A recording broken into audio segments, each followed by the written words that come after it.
goes! Oh my goodness! Rudiger again! It's another header and it's another goal for the centre half, and it's 2-2. It's back to Fraser, who drives it. It's Smilts, and it's been turned in by Nathan Aggregate, and Bournemouth lead by 2-0. Might be in trouble here though, Everton. They've given the ball away, and Roberto Pereira, well, he's got his revenge now because he's put Watford 2-0 up. Tries to beat it into Moise Keane. Miss hit. Walcott might get there. Theo Walcott looks to have stolen it for Everton. Football is unbelievable, unpredictable. After what happened last week, where we equalized a game that we deserved to win, this week at the end we were fantastic, because with 10 men we were able to stay in the game and also to score at the end. Here's the corner towards the near post, towards Rice, headed away. Moy can't get there, but Snodgrass with the volley. What a strike by Robert Snodgrass! And that Proper gets the ball. It's a decent cross. Will it find Murray? It does find Murray, and it rolls in for 3-3. He runs off to the Brighton support. Looking back to Salah. Can he get another one? Oh, he can! Mo Salah puts it in off one foot onto the other. It wasn't pretty, but boy was it effective. 2 on the night for Salah. Has 7 in 6 against Southampton, 18 for the season.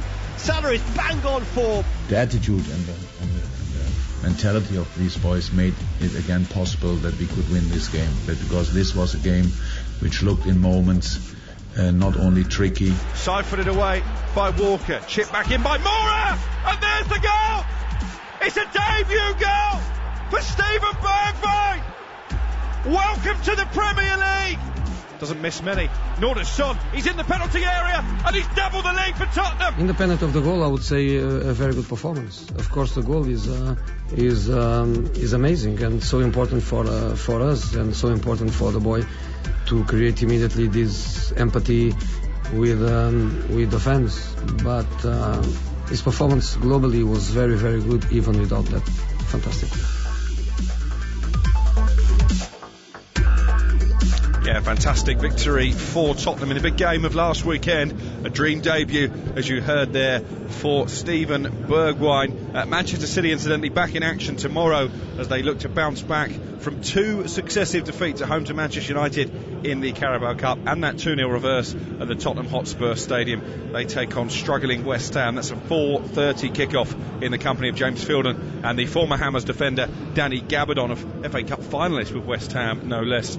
Before that, at 2 o'clock tomorrow, Sheffield United against Bournemouth. Bournemouth, who've hauled themselves out of the bottom 3 with a couple of home victories in succession, but Sheffield United very much on the cusp of the European place. That should be a cracking game in the company of Joe Shannon and Jamal Campbell-Rice. Don't forget, coming up later, it's Brighton against Watford. John Anderson and the former Southampton defender and all-round good guy, Francis Benali, your commentary team for that one. Your first game of the afternoon, though, your first game of the weekend, comes from a sunny Merseyside. It's Everton against Crystal Palace. I'm Alex Crook. Paul Mortimer, I'm sure, will be joining us very shortly. You are listening to Premier League Live.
Premier League Live. It is a glorious afternoon in Liverpool. Everton playing host to Crystal Palace, the first game of an intriguing weekend in the Premier League. Don't forget you can get in touch via our Twitter handle @TalkSport Live. Let us know where in the world you are listening. Send some pictures as well of how you're tuning into the coverage. Always enjoy seeing those. And indeed, give us your predictions @TalkSport Live is the Twitter address. Everton against Crystal Palace then, the first game of the afternoon. Let's hear from the men in the dugout, Roy Hodgson and Carlo Ancelotti.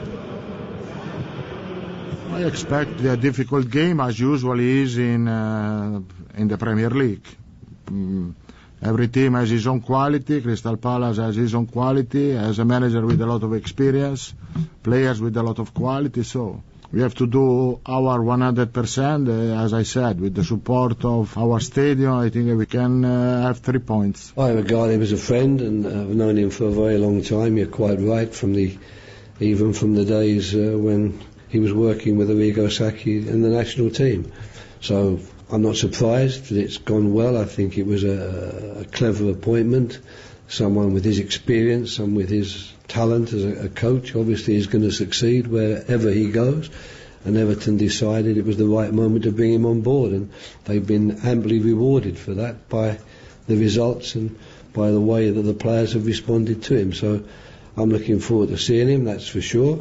But of course when the game starts I might be wishing I wasn't seeing it. Carlo Ancelotti, and the last voice you heard there, of course, was the distinctive tones of Roy Hodgson, the Crystal Palace manager. Two men who know each other well, as Roy was articulating there. They first met, would you believe, some 24 years ago when Roy Hodgson's Inter Milan beat Ancelotti's Parma in Serie A. Hodgson, of course, in desperate need of points to just keep his side away from that dreaded battle for survival. For Everton, having been embroiled in a relegation dogfight for the first half of the season, their eyes now firmly on the top end of the Premier League table and a chance to move to within touching distance of the Europa League places. Of course, one intriguing subplot of Liverpool's runaway success is when they will be crowned champions. It's when now and not if. I think we can all agree on that. One possibility is that they will win the title at Goodison Park, the home of their great rivals, of course, and we can get Carlo Ancelotti's views on that. The thought is that Liverpool is not going to win. I think Liverpool is going to win the Premier League. I hope not in Goodison Park. There are a lot of stadiums. Why in Goodison Park? No. That's Carlo Ancelotti there speaking about how Everton are desperate to stop Liverpool winning the title on Goodison Park soil. Liverpool runaway leaders, of course, at the top of the Premier League. Not in action this weekend. They're one of the clubs feeling the benefits of the very first winter break here in English football. Just the 4 fixtures over the course of the weekend, kicking off with Everton against Crystal Palace in around about 17 minutes time. Brighton against Watford follows at 5:30, and then tomorrow Sheffield United host Bournemouth, 2 o'clock kickoff UK time, before Manchester City host West Ham United. Many Hammers fans fearing the worst in that one. That gets underway at 4:30. On the subject of Brighton against Watford, let's hear from the two managers ahead of that game down at the Amex Stadium. Brighton's Graham Potter, and of course the man now in charge of Watford is Nigel Pearson. Well, I think it's quite clear we would like a win, and we're in that position where everybody needs wins that time of the season. We need to improve our points tally. That's quite fair. Really good job. I think the fact that he went abroad, had some real success, and he's come in and done a very, very good job. And obviously we'll be focusing on that for the weekend. I think I agree. It was a good point for us in terms of how we got the point. We're a little disappointed not to get the 3, but to come back twice in the Premier League shows a character and a determination I think you also need to show as well. I try to remain try to give the same messages, and that is that we need to concentrate on us and not really get either carried away with either good results or indifferent results. And it's vital that we can concentrate on our own situation, because that's going to be the most important factor here on in. It was Nigel Pearson and Graham Potter looking ahead to Brighton against Watford. Huge game down at the bottom of the table. We've got that live from 5:30 UK time here on Premier League Live. But we start the afternoon at Goodison Park. Everton playing host to Crystal Palace. The two sets of players just coming back in from their pre-match warm-ups. And I'm delighted to say I'm now joined by the former Crystal Palace player, Paul Mortimer. Crystal Palace amongst others, of course, and Paul has timed his run into the commentary box with all the poise and grace of an ageing Premier League striker. Oh, well, I don't know what to make of that. Afternoon, morning, everyone. Hope everyone's well. Should be a good game, this one. I think, Everton, they've got eyes on, I think, Europe. I think it's an incredible turnaround, isn't it? But it isn't that incredible, because I think we all knew, and I actually said it publicly, this is a good team with a really bad manager. Yeah, I think they weren't managed very well, and he couldn't get a tune out of them. They've got a marquee manager now. They've got one of the world's top managers, and you know what? The stroke of luck is Everton being able to get someone like him, because I wouldn't have seen that, to be truthfully honest, that someone of that calibre would think about going to Everton. But he's there, and he's getting the bet. You see the impact he's had on Calvert-Lewin. Yeah. Huge. He's made him believe that he's a top centre-forward. Now, Palace is slightly different. I look at them, and they kind of play a kind of survival football. Yeah. Which is, if you look at someone like Wilfried Zaha, for example, who's a barometer of where they are, he's gone off the boil completely because of the way they play. They play, I think, the clock counts down for them. It's about surviving. Staying in games and not getting beat, rather than actually going out and taking a risk and a gamble, because they're in a weird position. They're 6 points off 18th, 7 points off 5th. If they were really ambitious, there's no reason why they shouldn't be looking upwards. Is there a concern that there always seems to be one team at this stage of the season you think they're safe, and I think we all thought Palace were safe, they get sucked into trouble, can't buy a win, not got the biggest of squads, Crystal Palace. I don't think Roy Hodgson got the business done in January that he wanted. Do you fear for them a little bit? A little, if the mindset doesn't change. As far as I'm concerned, they've got to take risks. They've got to lose a game to win one. Draws are no good at the moment, because if a team gets back-to-back wins, that negates you drawing. You have to go and register 3 points, and this is one of those games where I think they could get something out of, but it depends on how much enterprise and courage they're going to show, wanting to actually go and actually put Everton on the back foot. If they could go and do that, people like Zaha, Townsend's on the bench, clearly he's been injured for a while, they get him back on, they're capable of scoring goals. I'm intrigued to get your views on Wilf Zaha, because I was recording the Game Day podcast with Sam Matterface and Danny Gabardon earlier this week, and Danny's friends with Wilf Zaha, so maybe his opinion is slightly clouded, but he was arguing that Zaha is a top 4 player. I don't think he is. I don't think he does enough, I don't think he scores enough, I don't think he provides enough assists. Would Pep Guardiola or Jurgen Klopp pay £60 million for Wilfried Zaha, in your opinion? No, they wouldn't, but I think he's up there with people like Riyad Mahrez. Really? I think he can do that. I think the problem you have is, at Palace, and I've said it to you before, and I said it last year, when you stay at a team too long, as he is at the moment, he could be average in 4, 5, 6 games. He knows he's going to play the 9th, 10th, 11th. There is no fire in his belly at the moment, because his place is not up for grabs. That's what gets a player going, the jeopardy, knowing that if I don't perform on a regular basis, I'm not going to play. Now, you can see it in his performances. He holds on to the ball too long. If he's at a top club, they give him the ball in areas where the decisions are quick. At the moment, because of who he is, none of the other players challenge him, really. So his performances have dropped off. They've dropped off to a point where, no, he's not worth that now. 6, 7 months ago, he definitely was. And you've got to believe at his age he can recapture that form. He needed to leave in the summer, and I'd said that because I think, like I say, he's going backwards, and they're asking £80 million for, at the moment, a £40 million player. Well, he really needs to find his form. As you said, today would be a good time to start as far as Crystal Palace are concerned. No wins in 6 in the Premier League. It's 7 in all competitions, if you include the FA Cup third round defeat against Derby. In contrast, Everton unbeaten under Carlo Ancelotti here at Goodison Park. It's a tall order for your old club. It is, without a doubt. They're flying at the moment. You look at someone like Moise Keane, he's beginning to play, and that is down to the manager. That is that he has come in and he's got that aura. Like I said, listen to the Chelsea players talk about him, the ones that I know. He is a player's manager. He gets the best out of the players, and you can see the difference. Theo Walcott, people like that have burst into life. You know, I look at Everton and they're a collection of other team squad players. That's how I see them. Yet he's turning them slowly into a unit that's beginning to produce. Like you say, they're unbeaten. First things first, when you come in, make yourself difficult to beat.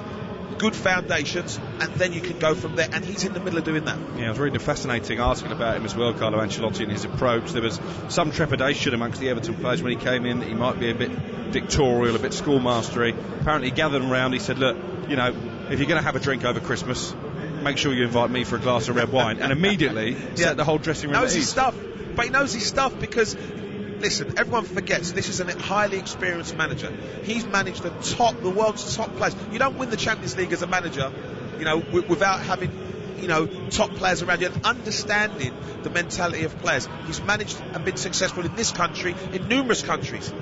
You know, so he knows his stuff. Leave him to get on with it. Like I said, Everton have struck gold by being able to get a manager like him. Absolutely. The sprinklers have been in full flow in the build-up to kick-off. We are eagerly anticipating the arrival of the two sets of players. Everton against Crystal Palace. Kick-off not too far away now. One of the big games tomorrow, though, is Sheffield United against improving Bournemouth. Bournemouth, of course, still very much in the thick of the relegation battle with two back-to-back home victories of each some of their drop fears. Let's hear from the two managers. Again, two managers who know each other really well in the form of Eddie Howe and Chris Wilder. For me, an outstanding manager season in, season out, regardless of what's happening this year. You know, I look at their performance and their results, and how can you get consistency into performance in results when your best players are continually injured and not available for selection. It'll be a very, very difficult game for us this weekend. I think they've done an outstanding job this season. The manager, Chris Wilder, staff, players, incredible job. To get promoted is hard enough, and then to stabilise yourself in the Premier League is incredibly difficult, as we found, but they've been superb this season. You sometimes run into teams, as I said, that are at full strength. Sometimes, you know, they've got midweek games or Champions League games or Europa League games, and the timing benefits you and timing doesn't benefit you. It all depends when you run into them. I think you've just seen the Premier League, how closely contested it is. And on any given day, anybody can get a result. The game against Brighton, and I think that was a key game for us. It was a battling performance. It was a game full of heart and an understanding from the players of our situation. And I think that, I know there's an FA Cup game in between, but I think that lifted us. And then Aston Villa was a much improved overall performance where we showed our quality and how we can play. Yeah, and now we've got to go and prove it again. And I think that's the key thing. Now we've got to back it up the third time. Eddie Howe there going in search of a third straight Premier League victory. Bournemouth against Sheffield United. Maybe not Paul Mortimer, the foregone conclusion that it would have been 2 or 3 weeks ago. No, it's not. I think it's a difficult game. Like I said, we were talking off air, I saw Bournemouth at West Ham, and that was a relegation performance. But they've managed to turn it around. I actually thought there that the players looked like they'd down tools. They looked like they just had gone completely, but he's managed to turn it round. And the faith is there again. Back-to-back wins. The belief is coming back. It's a difficult one today, though, I've got to say. Interested to get the spotlight on the two goalkeepers. Dean Henderson, who's had a magnificent season on loan from Manchester United, of course, at Sheffield United.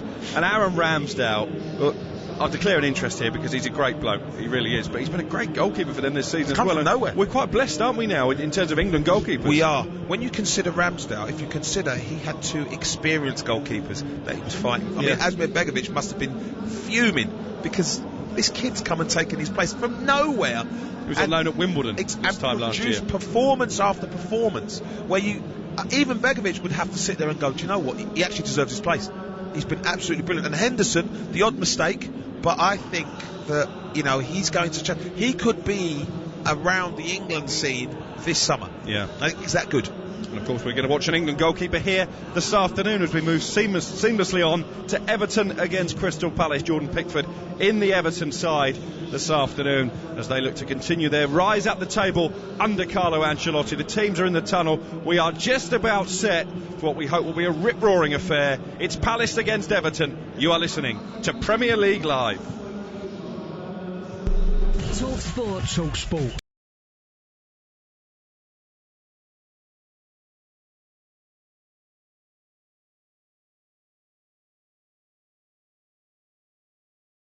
Talk Sport.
Saturday is game day on TalkSport 2. Into the net. Your go-to destination for a full-service Premier League experience. One day, so much football. He shoots, he scores. This Saturday is game day on TalkSport 2. It is game on. Talk Sport. Talk Sport. Download the TalkSport app now for online fun, fixture talk and lashings of live football. Football, football, football. Then stick it in your ear. Ouch. TalkSport. This is what real sport sounds like. Saturday is game day on TalkSport and TalkSport 2. It's big ticket live Premier League football you can't afford to miss. Hi, I'm Matt Target from Aston Villa. Hi, I'm Bournemouth centre-back Chris Mepham. Hi, I'm Jan Vertongen. Listen to Game Day on TalkSport. Game Day. It's a brilliant goal. This Saturday on TalkSport and TalkSport 2, official broadcast partner of the Premier League. Talk Sport. Talk Sport. Get with the net, Grandad. Make space on your mobile for the TalkSport phone app, the channel-hopping, station-swapping gizmo that's taking the UK by storm. It's ear trumpet compatible. Download the TalkSport app now at TalkSport.com. You are listening to TalkSport's coverage of Everton against Crystal Palace from Goodison Park. I'm your host, Alex Crook. Alongside me is the former Charlton, Aston Villa and indeed Crystal Palace midfielder Paul Mortimer. This is Premier League Live. And when Carlo Ancelotti was named the Everton manager back in December, there were genuine fears among Toffees fans their team were heading for relegation. So dramatic has been the Merseysiders' transformation under the shrewd Italian that victory today would take them to within just 1 point of 5th place. It's been the opposite story for the visitors though. Palace have taken fewer points than any other team in 2020. They're also the lowest scorers in the Premier League. Unless Roy Hodgson can arrest that slump and find some goals from somewhere, those anxious glances over the shoulders will become all the more desperate. 4 changes for Everton from the side that came from 2-0 down to win at Watford last time out. Seamus Coleman returns as captain. Michael Keane, Morgan Schneidlin and Bernard also come in. Pickford is the goalkeeper. Coleman, Keane, Mina and Digne in defence. Walcott, Sigurdsson, Schneidlin and Bernard make up midfield, with Dominic Calvert-Lewin, who scored in 5 of Carlo Ancelotti's 7 games in charge, alongside Richarlison up front. Palace named the same side that lost 1-0 at home to Sheffield United. Vicente Guaita at fault for the Sheffield United winner starts in goal. Ward, Cahill, Tompkins and Van Arnholt at the back. It's MacArthur, Milivojevic and McCarthy in midfield. Zaha and Ayew either side of Christian Benteke. 1 goal in his last 38 appearances up front. The Z-Cars theme tune is belting over the PA system here at Goodison Park under bright blue skies on Merseyside. This is one of the most traditional and atmospheric grounds in the country. are the Everton fans about to witness yet another home success under Carlo Ancelotti. Palace all in black, shooting from right to left in this first half, get us underway here on Premier League Live. Everton in the blue jerseys with white shorts and socks are attacking the goal away to our right hand side, and straight away Luca Digne under pressure from Ayew clears the ball into the stand, and Palace have a throw down by the right corner flag. Paul Mortimer. Yes, this should be a decent game. I think it's a game both teams will want to win, because it just takes them closer to the top. I actually think they've both got a chance of getting into the top 7. I really do. Wow. I mean, look, they're 6 points off it. Why shouldn't they look to go and try? And it starts today. They've got to go and try and win today's game. David Coote is the referee. He was in charge of the Southampton-Tottenham FA Cup replay midweek when, of course, Spurs were awarded a controversial penalty. Yeah. Did you think it was a dive? Well, the law says it wasn't. and you've got to deal with the law. I mean, the problem that we have is you know, the VAR system is now controlling games, and it's controlling mindsets. And what it's doing is it's also changing the atmosphere in the stands, which is not pleasant. Here's Guaita, all in pink.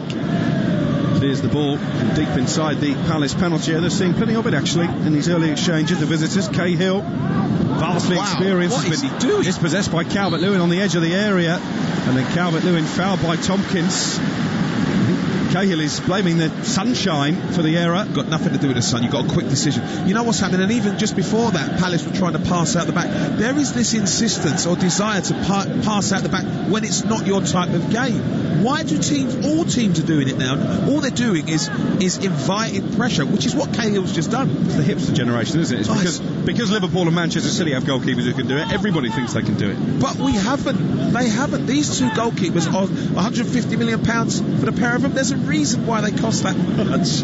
I agree. You know? It's ridiculous. Well, Guaita has a free kick to face here. Gylfi Sigurdsson and Luca Digne, the two players over the ball. It's very central, but it's a bit too far surely out. Too far out. Digne goes for goal, and it's a good save down low to the right by Guaita. I think he saw it late, and manages to palm the ball clear. Well, you know what? I think he might need a cap.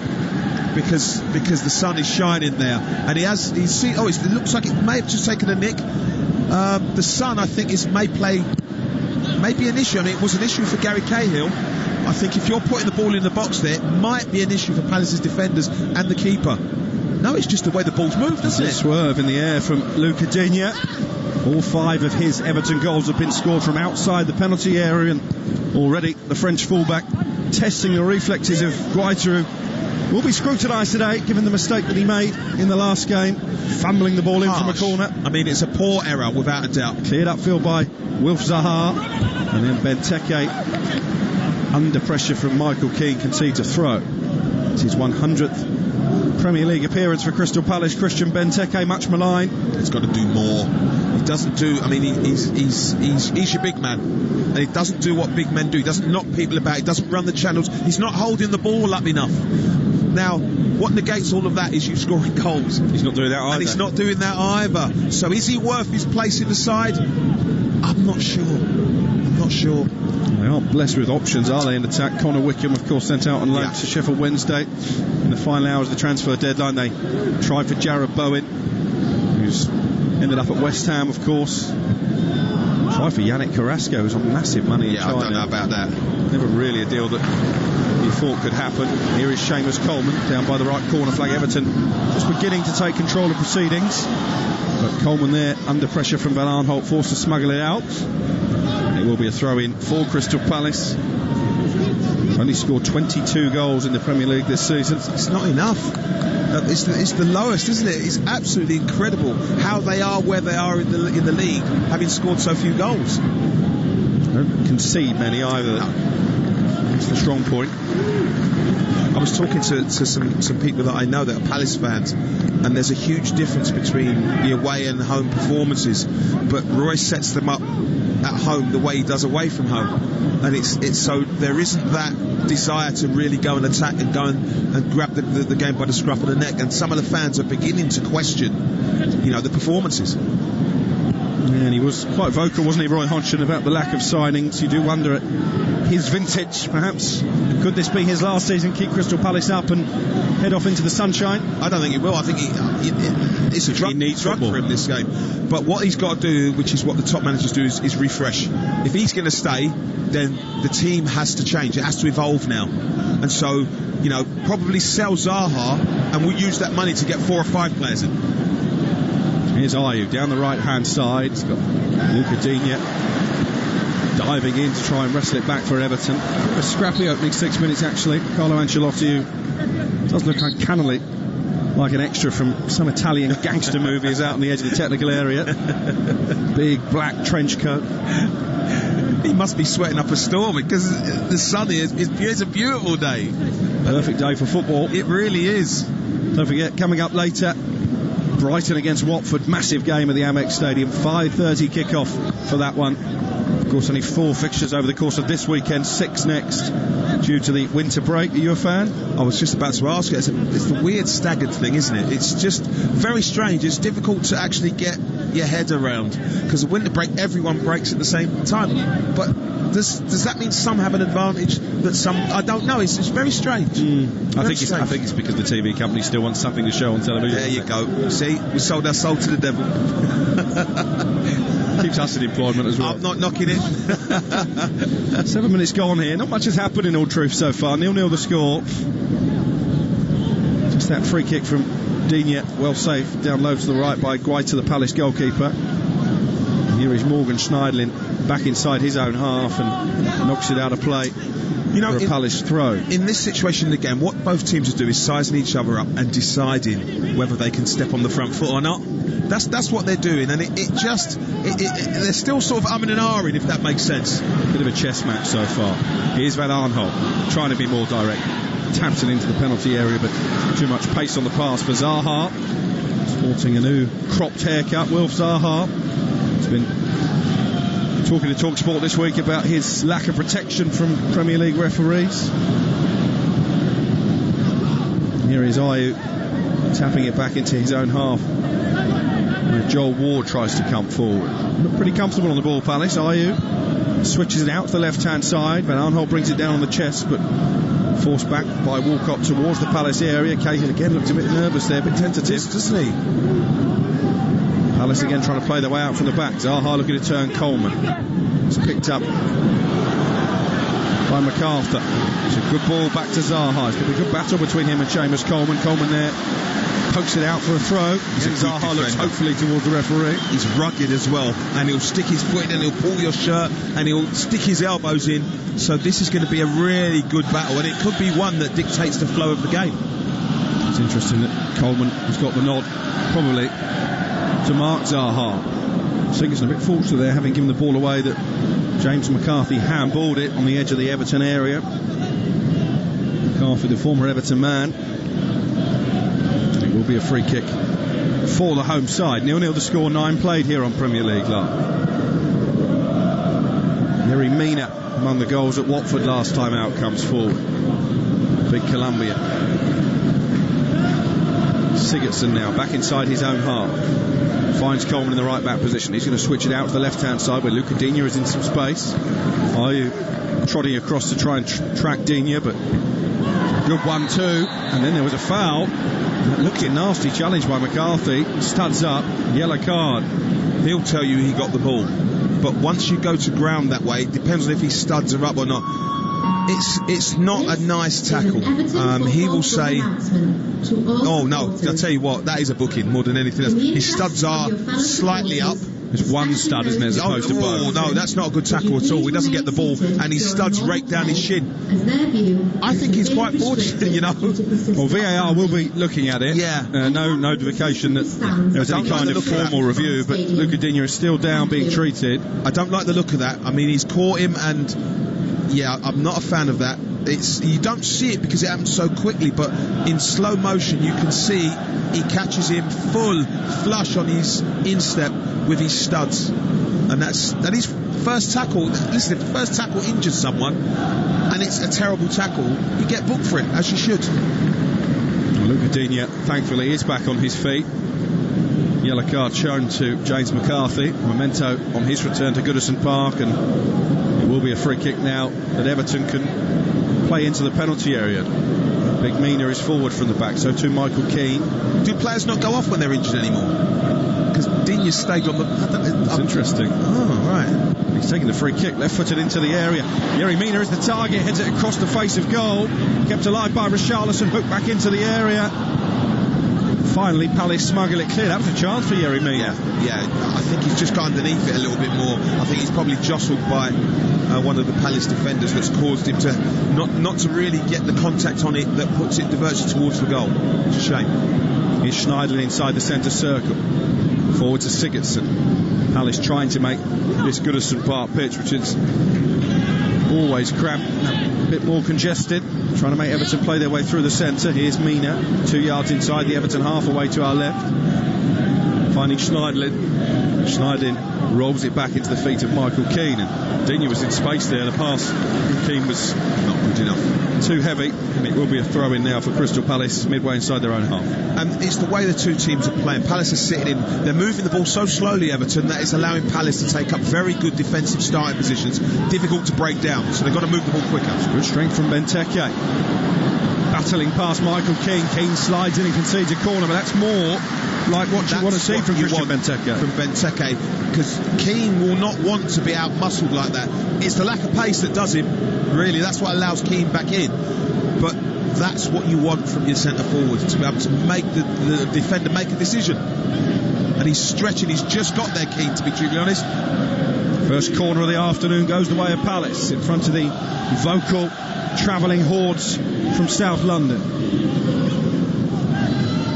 These are the type of situations that Roy Hodgson would have spent hours on the training ground working on this week. Curled in towards the near post and headed across the face of goal. Big shout for handball. Richarlison not quite sure where he was, and in the end it's poked away over on the far side by Digne. Cahill it was who won the initial header. Yeah, and it's about the quality of the ball. Decent ball in. Cahill gets something on it, but not enough to divert it past the first man. Hits him. No one can tell whether it's hit his hand. Van Aanholt with a throw. It's going to fall kindly from MacArthur inside the penalty area. Gives it back to Patrick Van Aanholt. Shoots off the post. Pickford was beaten, and it's turned behind by Michael Keane. Van Aanholt there, inches away from putting Palace in front. Well, it's just an opportunity strike. I think it's McCarthy who wins. McCarthy wins it. Sets it up for Van Aanholt, who has no business. It takes about half a dozen deflections there. 2 deflections it takes. And just clips the post and totally bamboozles Pickford, who does not get it. He's nowhere near it. And it's another corner. Yeah, second Palace corner in quick succession. Pickford jostling with MacArthur on the goal line. Van Aanholt towards the near post, headed clear by Richarlison this time. And Everton look to counter-attack. In the end, Bernard just has to divert the ball from Ward out for a throw. But this is positive signs for Crystal Palace.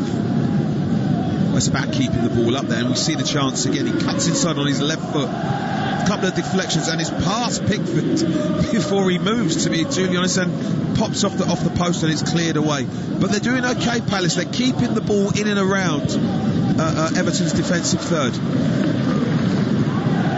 14 played, 0-0 the score. Palace just beginning to knock on the door.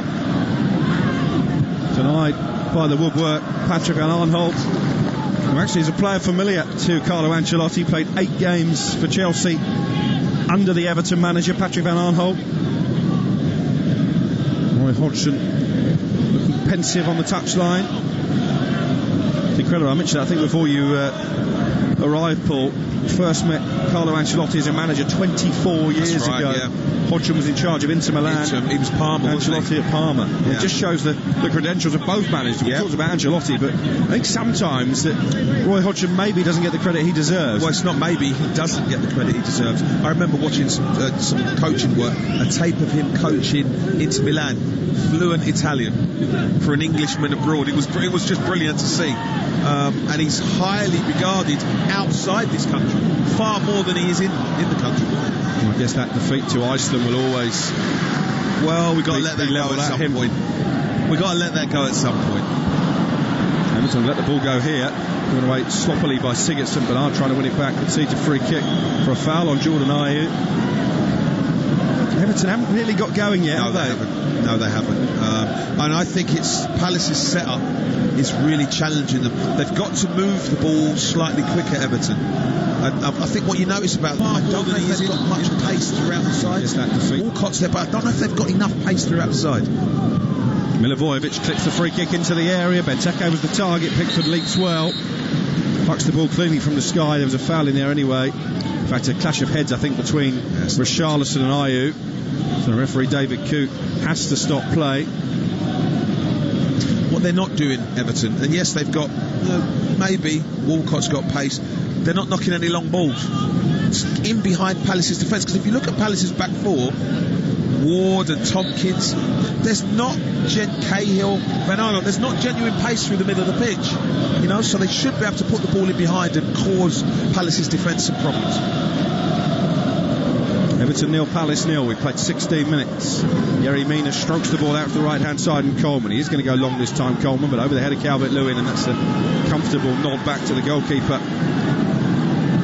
by James Tompkins. It's bowled out now to Milivojevic, who quickly turns defence into attack, finds McArthur on the halfway line. Here's Zaha running at Coleman. McArthur has continued his run, picks up possession now down by the corner flag, sweeps the ball into the area, headed clear by the diminutive Bernard, and Calvert-Lewin coming very deep to get involved for Everton. Walcott goes long, and Richarlison's going to try and stretch Tompkins here. Tompkins uses all his experience, knew he was always going to get beaten in a race for pace, and just ciphers the ball into touch. And that's what I'm talking about. If Walcott slides that in along the floor, it becomes easier in terms of a foot race for Richarlison. But that's what they've got to do, isolate Richarlison with Cahill or Tompkins, who don't have the pace to stay with him.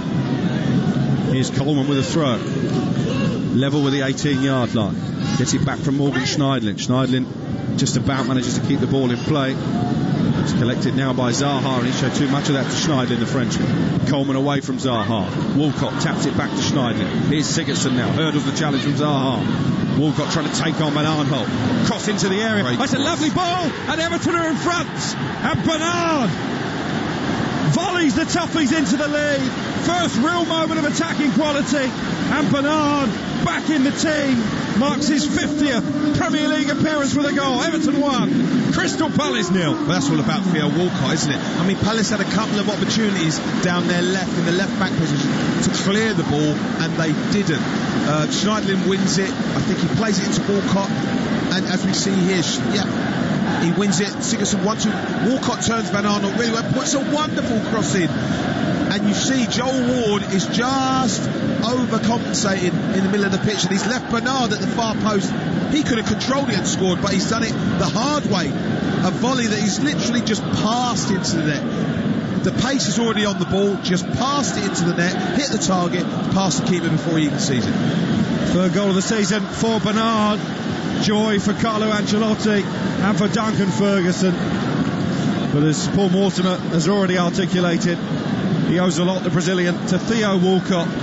He got the late winner at Watford last weekend, Walcott, and he's laid that one on a plate for his teammate to give Everton the lead, probably against the run of play. And sometimes it isn't about fancy football, it's about getting the ball wide and getting crosses in. There's absolutely nothing wrong with that. Everyone wants to carve people over playing fancy football, and maybe that's not your game. Very easy, get the ball wide. It's a simple game, get the ball wide, get crosses in the box, get on the end of them, and look what happens. There's opportunities to score. And this commentator is happy because I put Theo Walcott in my fantasy league team this morning. I'll take the assist, thank you very much. I don't even know how all that works, to be honest. But I love hearing people. It's the joy. It makes or breaks your weekend. Yes, it really does. I have gathered that, yeah. But Arnholt almost dispossessed by Walcott on the halfway line. I mean, he's a player for me as well that frustrates at times Theo Walcott. I'm not sure, and this might sound harsh, I think we had this conversation before. Yeah. I don't know if he's a better player now than the 16-year-old that burst onto the scene at Southampton. I don't know if he'll look back on his career, Theo Walcott, and maybe feel that it was unfulfilled talent. That's what stopped him from being a genuine top-class star, because he's got all the attributes apart from the ability to learn. And the hunger, maybe, not always there. Here's Zaha. Everton having to defend, but it's a poor pass from Zaha to Van Arnholt. I wouldn't say the hunger. I would say the inability, I think he's done his hamstring, I would say the inability to learn. He hasn't improved. If you look at him, he makes the same mistakes as he did at 16, 17, 18, 21 as he does now. Most of my friends who are Arsenal fans, when they look at him playing for Everton, Theo, because they kind of know what's coming, and that's the problem. There's been no change in him. Consider over 100 goals for Arsenal, 50 England caps. Went to the World Cup as a teenager, didn't he? Hadn't played a game for 50 Arsenal. England caps should tell you the calibre of player that he is.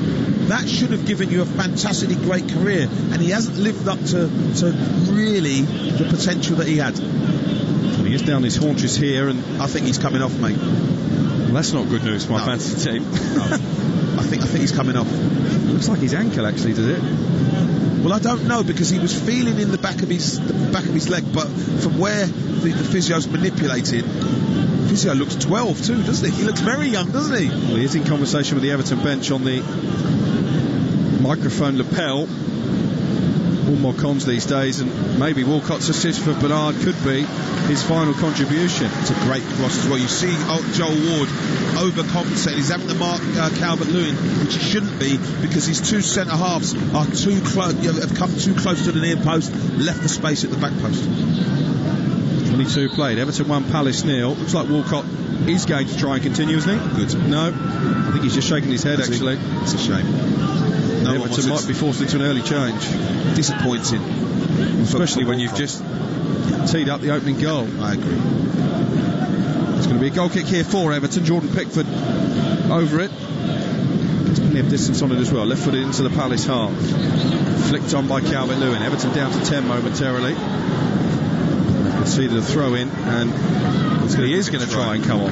Theo Walcott. Still not quite sure what was wrong, but it looks like the Everton subs have been warming up anyway. Yeah, Tom Davis and Alex Iwobi. I mean, again, he'd fit into that category of Iwobi of a player who could do more since he's joined Everton. There's a few, isn't there? Well, like I said, it's a group of should-do-betters. That's what they've got. You could say about 3 or 4, Schneiderlin, Sigurdsson. They're players that should be better but aren't. The misfits, if you like, in the Premier League. Like I said, they're a collection of other team squad players who weren't good enough to play consistently for whatever team they played for, and that's the kind of performances that they give you. When the planets align and they get it right, they're capable of beating anyone, but it hasn't happened often enough. Especially at home. Here's Benteke, crosses into the area, flicks off Mina and into the gloves of a grateful Pickford at the near post.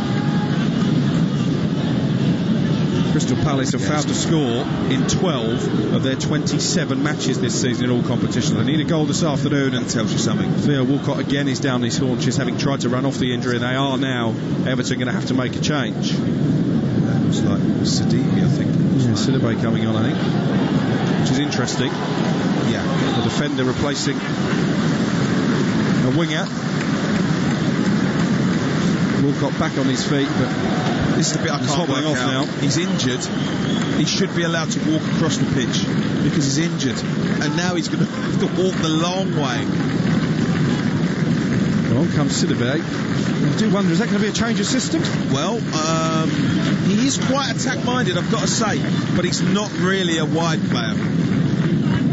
Walcott still feeling his calf. Carlo Ancelotti just giving his final instructions to Djibril Sidibe. Oh, he's gone back to the dressing room for something, Sidibe. Oh, Ancelotti looks furious. He's forgotten something. I can't believe, honestly. You know what I'd be doing? Someone else come on. You're not ready? Sorry, I'm distracted because our producer just almost fell off his chair there. You know when you're leaning so far back that it tilts.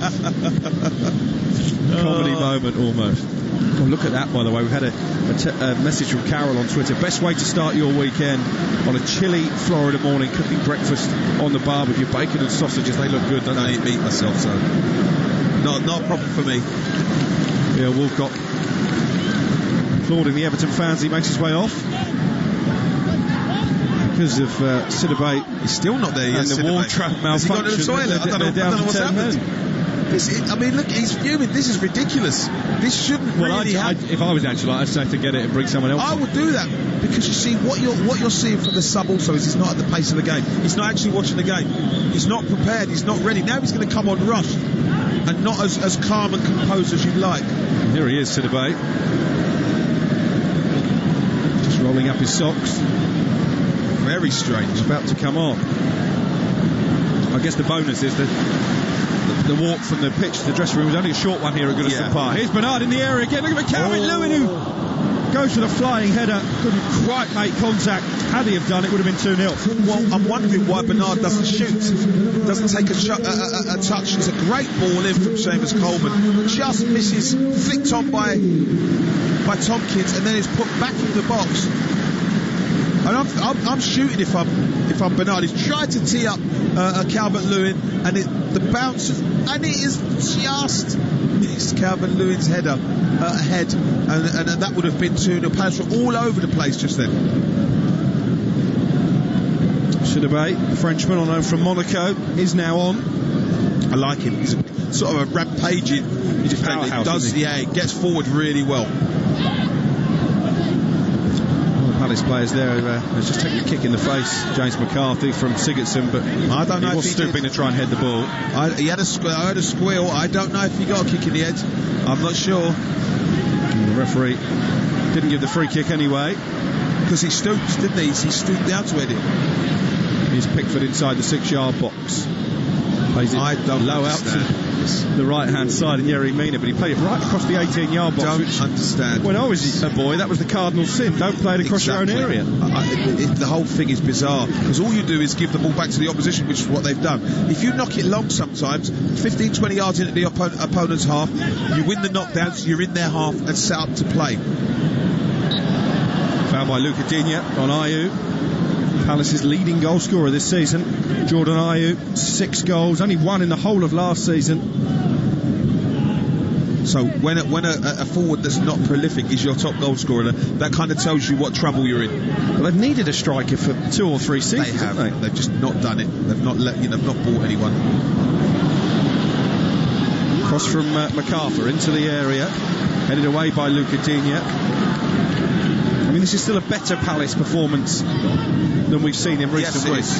This is Van Arnholt in the left wing position, tries to play it through Mina, it's blocked, and these two now grappling on the touchline, and Van Arnholt volleys it into the area. He's onside there, MacArthur, and he's going to cross left-footed, blocked by Coleman. Still got it, MacArthur, and he's managed to smuggle it back to Van Arnholt, who I think actually was trying to catch Pickford off his line there, and he's floated the ball straight into the gloves of the England number 1. And that's the problem. They're devoid of the real, genuine attacking prowess. Andros Townsend must be struggling, because that's what they need, his kind of ability to cross the ball. Not sure what Richarlison's trying there. It's a direct route from Pickford to Richarlison, who outmuscled James Tompkins, and then I think he was trying to get a nick of a Palace player to win a corner, and he actually ended up passing it straight out of play for a goal kick. What a wonderful kick from... And that's what happens. He is one goalkeeper who does have good distribution, Jordan Pickford. This passing out of the back, all you're doing is inviting pressure, because it's not you. You're not the type that passes it round the back, and all you do, look at Tompkins now, nowhere to go. Milivojevic, sorry, there's nowhere to go. Sitting very deep actually, Luka Milivojevic, right on the edge of the back four for Crystal Palace. Here's Sidibe in the pink boots, plays it into the feet of Calvert-Lewin, feels he was fouled there by Milivojevic, but Palace continue. Here is Zaha coming deep to the halfway line. Coleman's done a good job so far on Wilfred Zaha. Milivojevic into the feet of Ayew. Benteke and Ayew try 1-2 on the edge of the area. Ayew runs into a bit of a cul-de-sac but still finds Zaha. He's passed forward, he's blocked by Schneidlin, and that was a foul by Cahill on Calvert-Lewin. Well, it's ridiculous. I mean, sometimes you have to anticipate things slightly quicker. He's reacting after the fact, and it's a foul. He can't. But it's about stopping any momentum that, as we see Sidibe going down the stairs, and it's just the look on Ancelotti's face as if to say, what, where you go? He's not happy. Absolutely raging, the Everton manager. And that won't be the end of that, I'll tell you that much. He's managed the same number of points, Carlo Ancelotti, in 7 matches in charge as Marco Silva accumulated in the first 15 games of the season. They were lost souls, Everton, under the Portuguese. Well, a hugely overrated manager. Absolutely. In this country. Whatever he'd done elsewhere, here... Which wasn't much, by the way. Yeah, I mean, I feel sorry for him because, he don't pick himself. Someone's giving him jobs when possibly he's not ready for them. So we create a perception of him based on other people's mistakes, I suppose, understanding of what makes a very good manager. You know, they've elevated him to a status. Well, really, he hasn't got the back catalogue of work to put in there. It's weird, really strange. Richarlison should put a tame effort into the arms of Guaita from the edge of the area. Good ball into the feet of Richarlison by Sigurdsson, the build-up. Cahill again there, under pressure from Calvert-Lewin, goes back to Guaita in the 18-yard area. Here's Tompkins now, who again will go back to the goalkeeper with the blonde hair, Shinti Guaita. Tompkins looks up, clips it over the halfway line, flicked on by Benteke, but picked up in the left-back position by Luca Digna. And then Keane back to Mina, who is deepest of the Everton outfield players. Here's Coleman on the right-hand side. Zaha on the left of the front three. On the right, actually, Ayu's just come across the left. That's to have swapped wings since the start of the game. Benteke through the middle. Here is Yerry Mina, who gingerly makes his way towards the centre circle. 1-0 Everton lead. Scored by Bernard in the 18th minute of the game. Palace have only managed one attempt on goal so far yet to get one on target and test Jordan Pickford. Here's Digna. Oh, he's away from Ward with clever feet. Couldn't quite find Richarlison. He's got it back here. Luca Digna sliding in. Was McCarthy, but it's collected inside the area by Richarlison. Tries to cross the goal, which is blocked. And then Bernard looking to link up with Schneider in the left wing position. McCarthy plays the ball into touch. He's just having a bit of verbals with the Everton fans as well there. Possibly they're giving it to him. I think just a little bit, Everton seem to have a little bit more idea and potency when they go forward. Palace seem to be labouring a little bit when they try and get the ball into attacking areas, mainly because they haven't got enough players up there to support Benteke. They are a first half team, Everton. That's what the stats tell us anyway. 61% of their goals this season have been scored in the first half. They do have their noses in front here. Roy Hodgson on his feet now on the edge of the technical area, trying to mastermind a way back into it, but Everton do look the more likely. Here's Coleman, good ball into the area, looking for the head of Calvert-Lewin, up but not really away from Tompkins, and then McCarthy hammers it against Bernard, the goal scorer, and out for a throw. Anywhere will do right now for Crystal Palace. What seems to be happening well for Everton is they're keeping the ball in the box. That was a terrible first header from Tompkins up in the air. Then you go and try and win that second ball, keep it in the box. Now it's about where it bounces. May have a shot on goal. I mean, if Everton score a second with the lack of goals that Palace have managed to see, you could almost say game over. Here is Richarlison, 10 yards outside the area. It's nearly tries to slip it into Coleman. Ayew was there just to usher it back to the goalkeeper. Guaita, to his credit, was quickly off the line. He's just beginning, Richarlison, to have more of an influence on proceedings. They're just beginning to get more and more of the ball. Everton's nearly a good ball.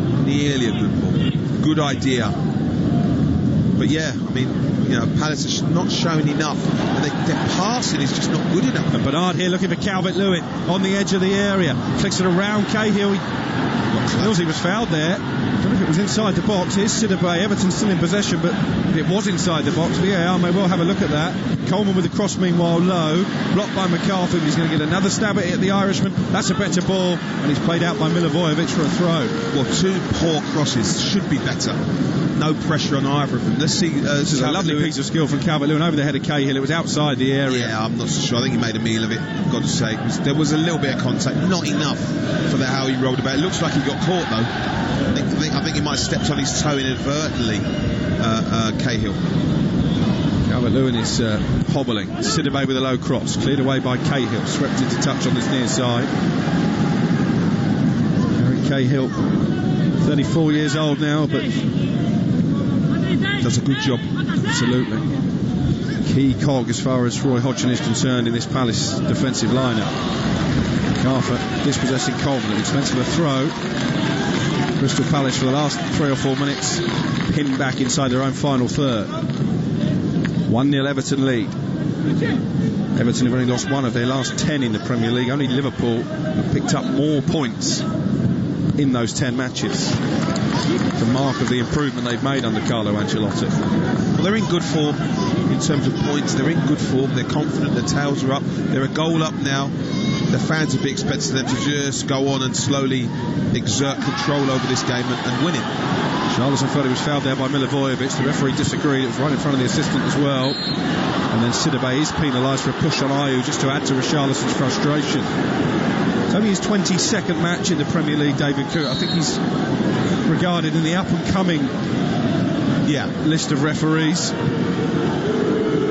And he's fine. He's prepared to make decisions, which is what you want. And you know, it's a difficult thing being a Premier League referee at the moment because of, you know, what you're dictated to by the PGMOL, how you're supposed to referee.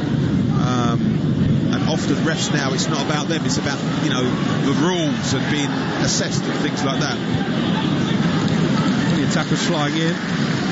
Jerry Mina side foots the ball back to Pickford, takes plenty of time, Pickford, before launching it left-footed up the other end. Calvert-Lewin beaten in the air by Tompkins, but it's going to be plucked down by Bernard. Bernard there looking for Sigurdsson, who wasn't quite on the same wavelength. It's won back by Digne on halfway, and Everton now go all the way back to Michael Keane on the edge of the 18-yard line. I think one of the words you used early on was scrappy, and in the, especially midfield areas, it's a bit like tennis, isn't it? Ball's changing hands. It keeps coming back to Everton, by the way, but the ball changing hands far too often in the midfield area.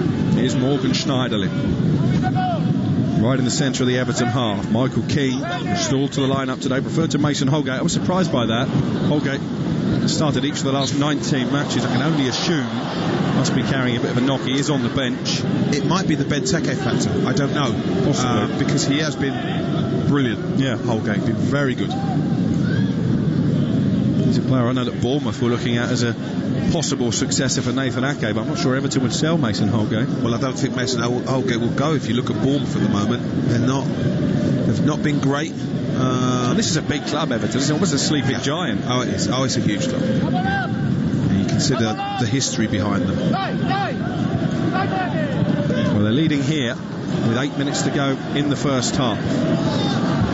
Luca Digne heading the ball away under pressure from Zaha. How many times have we mentioned Zaha's name in this opening 37 minutes? We haven't, because he's just not the force. You know, what you're not seeing him do is turn and go and run at people, go and commit people, even when he shouldn't. Now he's getting it and just passing it back. But he's the player, and you need them if you're scrapping at the bottom of the league. You need a talisman. Look at Danny Ings. Exactly right. The way that he's almost single-handedly carried Southampton up the league. Zaha's been doing it for the last 2 or 3 years in a team that's progressively got worse, and I just don't know if he can do it anymore. I just don't know. And like I said, he stayed a year too long, and you can see it in his performances. He's not grabbing the game by the scruff of the neck at all. I mean, he's moved wings because Coleman was dealing with him okay. And Digne, he's not really given a problem to. He's a good defender, Lucas Digne. Yeah. One of Everton's better signings over the last few transfer windows, when they have spent money, not always wisely. Well, let's be honest, they've spent it poorly. They really have, as far as I'm concerned. You know, Yerry Mina is a great example. 6 weeks, did well for 6 weeks, and that was enough to spend 30-40 million on it. The old rulers that never buy a player off the back of a World Cup or European Championships. See Karol Poborski at Manchester United. And there are many other examples. Yeah, there are so many. But that's where Everton were. They've spent a lot of money since Mashiri's been there for very little return.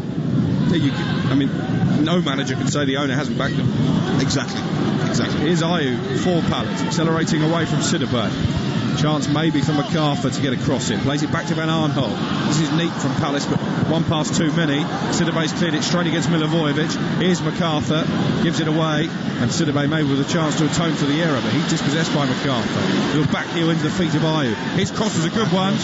Away by Michael Keane, with Benteke lurking. That's really good play from Charlison, back helping out the defence. Powerfully heads it clear, and then almost went flying into the tackle of Milivojevic. Wow. Both feet were up there. He was nowhere near the ball. Very lucky. Nowhere near the player either. That wouldn't have ended well. Ayew dinks it forward. Here's Benteke, heads it down. MacArthur with a shot off balance and scuffs it wide. And that's the problem you've got. There aren't enough real goal scorers.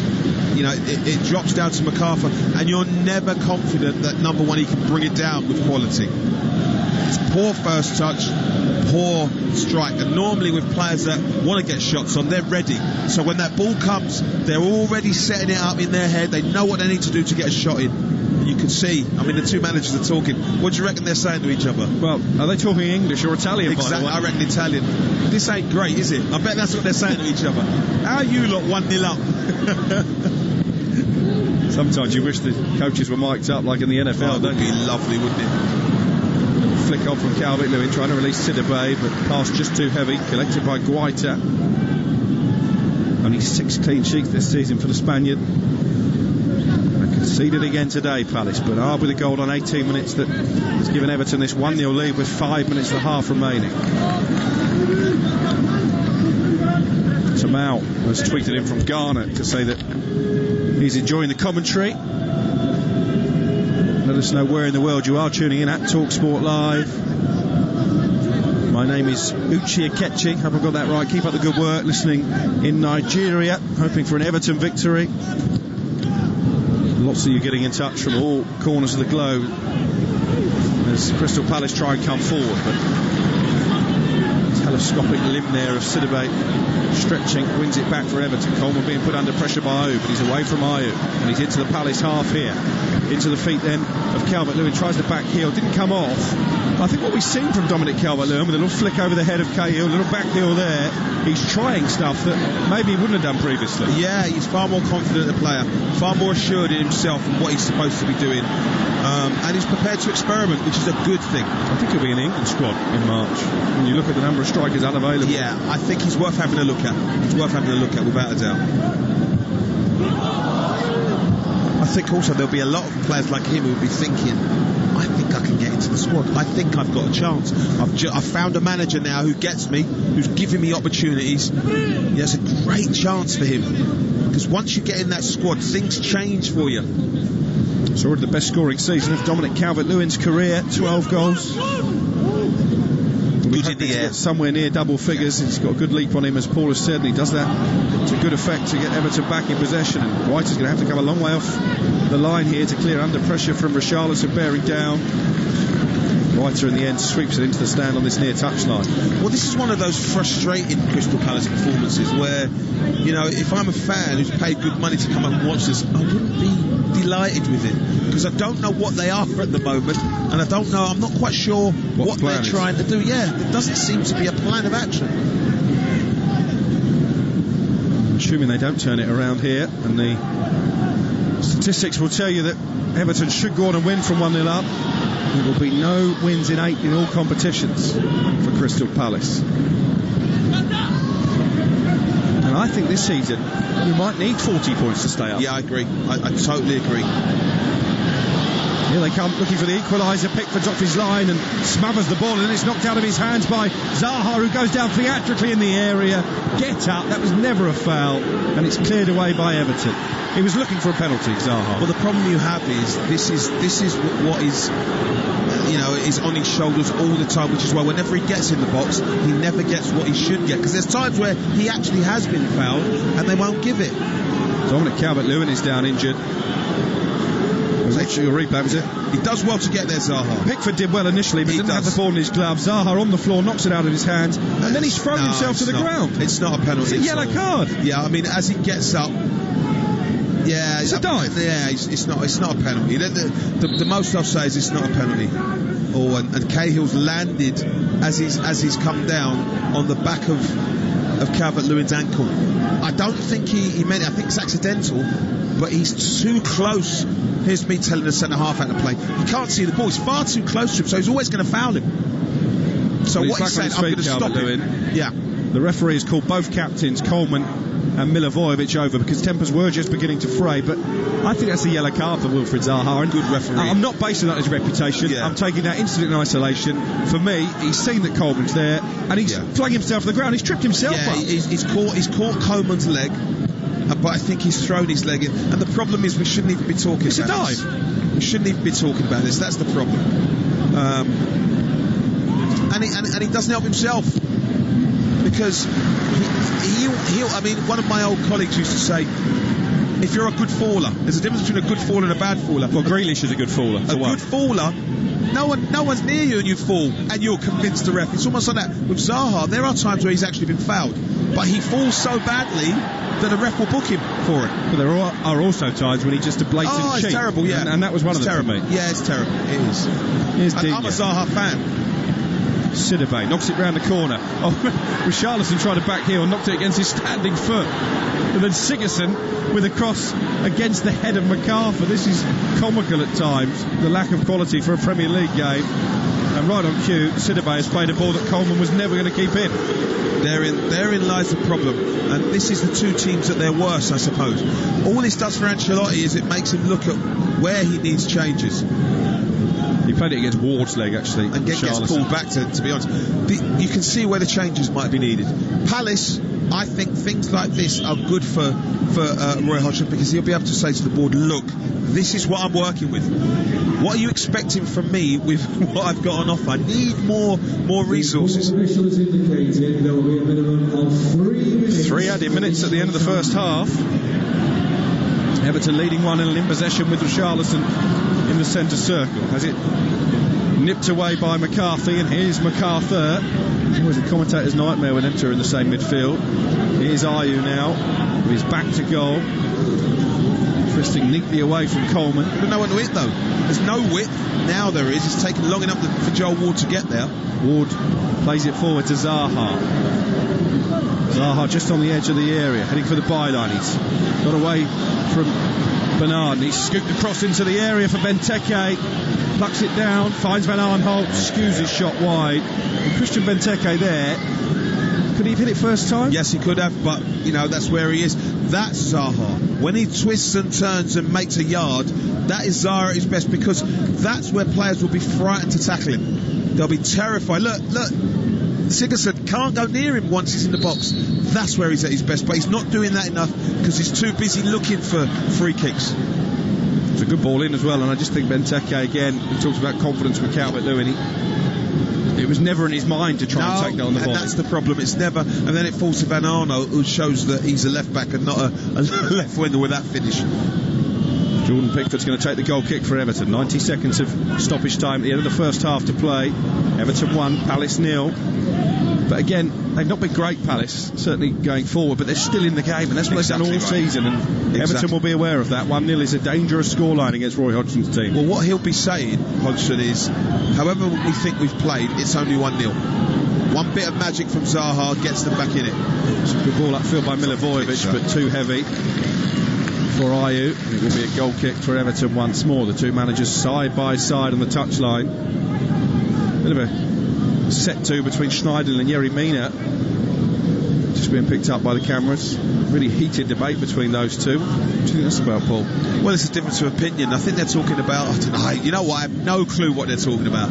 Still going on between Mina and Schneiderlin. But it's a good thing for them to have, it shows they're not happy with the performance. Yeah, exactly right, and it's hugely important. They don't let things go, because it's easy to let standards drop. 40 seconds of the stoppage time remain. It's nearly a great one last chance maybe for Palace to come forward, but the ball scooped over the head of Zaha and collected by Pickford, who bowls it out to the left hand side, and Luca Digne. This will be the last attack. Richarlison tries to whip it forward, but Bernard not quite on his toes, and it's a throw in now for Palace with the first half almost at its conclusion.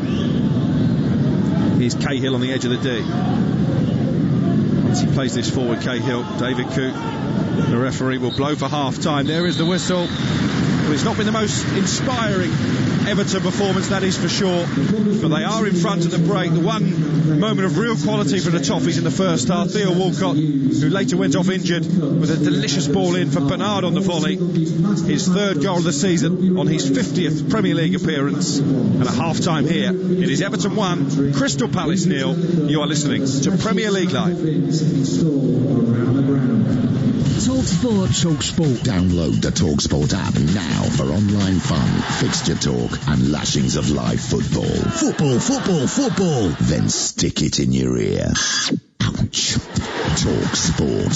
This is what real sport sounds like. Hello, I'm Tom Rennie from TalkSport, and you've made the decision to listen to Premier League Live. I commend you on this decision. You're clearly a person who knows what's up and what's happening, as well as other phrases from 80s movies said by generic cool people in said movies. For example, Emilio Estevez. With that being said, why not try downloading TalkSport's football-related Game Day podcasts? Ahead of a Premier League weekend, usually on Thursday, Sam Matterface hosts the Game Day Premier League Preview Show podcast. On Saturday, we cut up the very best of our manager reaction and player interviews, bung in a few funny callers, and hey presto, you get the Your Verdict podcast. And on Monday morning, Danny Kelly is joined by the likes of Mark Webster, Mark Smith, Steve Lomas, David Connolly, and a host of other affordable names to look back at the footballing weekend, picking out the winners and losers in the Record Book podcast. Just search for Game Day Podcast and they will appear. I'm in some of these shows too.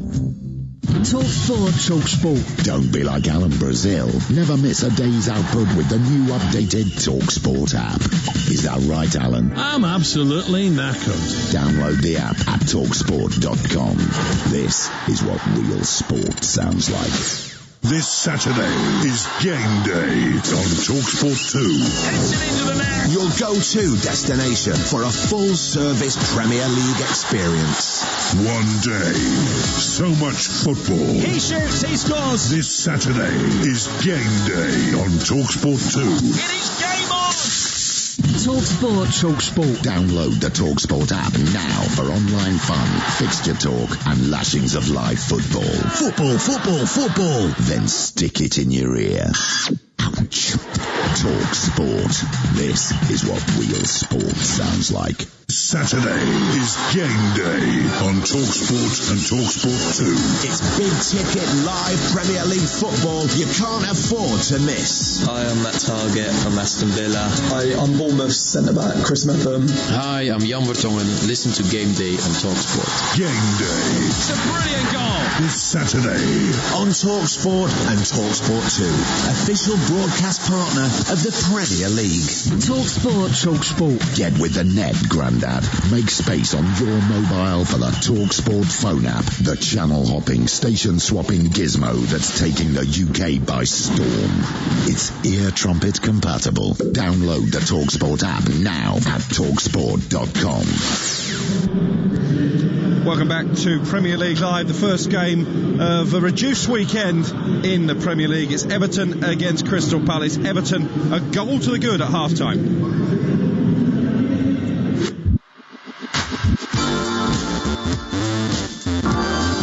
Sigurdsson and Luca Digne, the two players over the ball. It's very central, but it's a bit too far surely out. Too far out. Digne goes for goal, and it's a good save down low to the right by Guaita.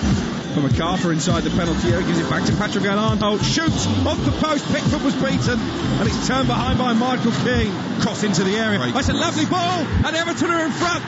And Bernard volleys the toughies into the lead. Oh, here's Bernard in the area again. Look at Calvin Lewin, who goes for the flying header, couldn't quite make contact. Had he have done, it would have been 2-0.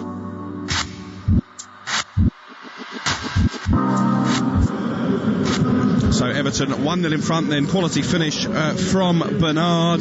Everton unbeaten in their last 10 meetings against Crystal Palace at the moment. Paul Mortimer, that run is going to continue, and it is 1-0 about right on what we've seen in the first half? Yeah, most definitely. I think if you're looking at the second half, the team talks, Roy Hodgson will be saying it's only 1-0. We're in the game. We have to just change. That's been his half-time team talk all season, isn't it? All season.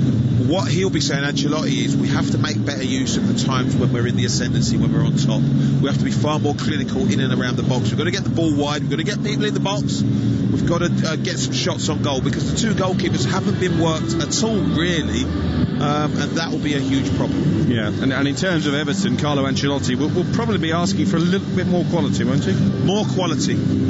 Just a little bit more in and around the attacking area. If they just get better crosses in, because Calvert-Lewin a couple of times, he's good in the air, and you've got to serve him with crosses. And he's had to really make his own opportunities. Exactly, he's coming very deep at times. There's not been much supply line into and that tells you when the centre forward comes that deep, that tells you the supply line is not working on the day, and it hasn't worked as well as you'd like.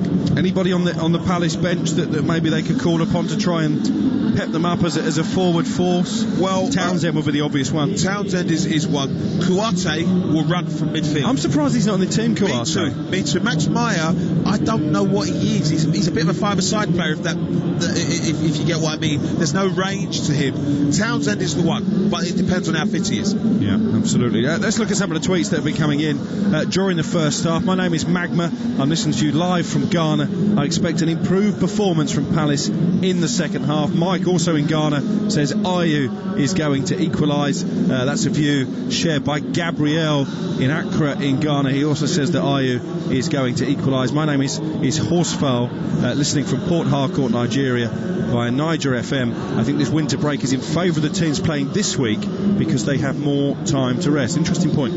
It is, but if you're like Palace and you go into it with a defeat, that's a worry. Time to think about. That's a worry, because the others, I think, will play before you. Yeah. So you could find yourself in trouble. But yeah, the players look like they need a break, and it'll be really good to see what they're like when they come back, because this is their first, isn't it? Yeah. It's been really interesting to see what the first couple of games are going to be like.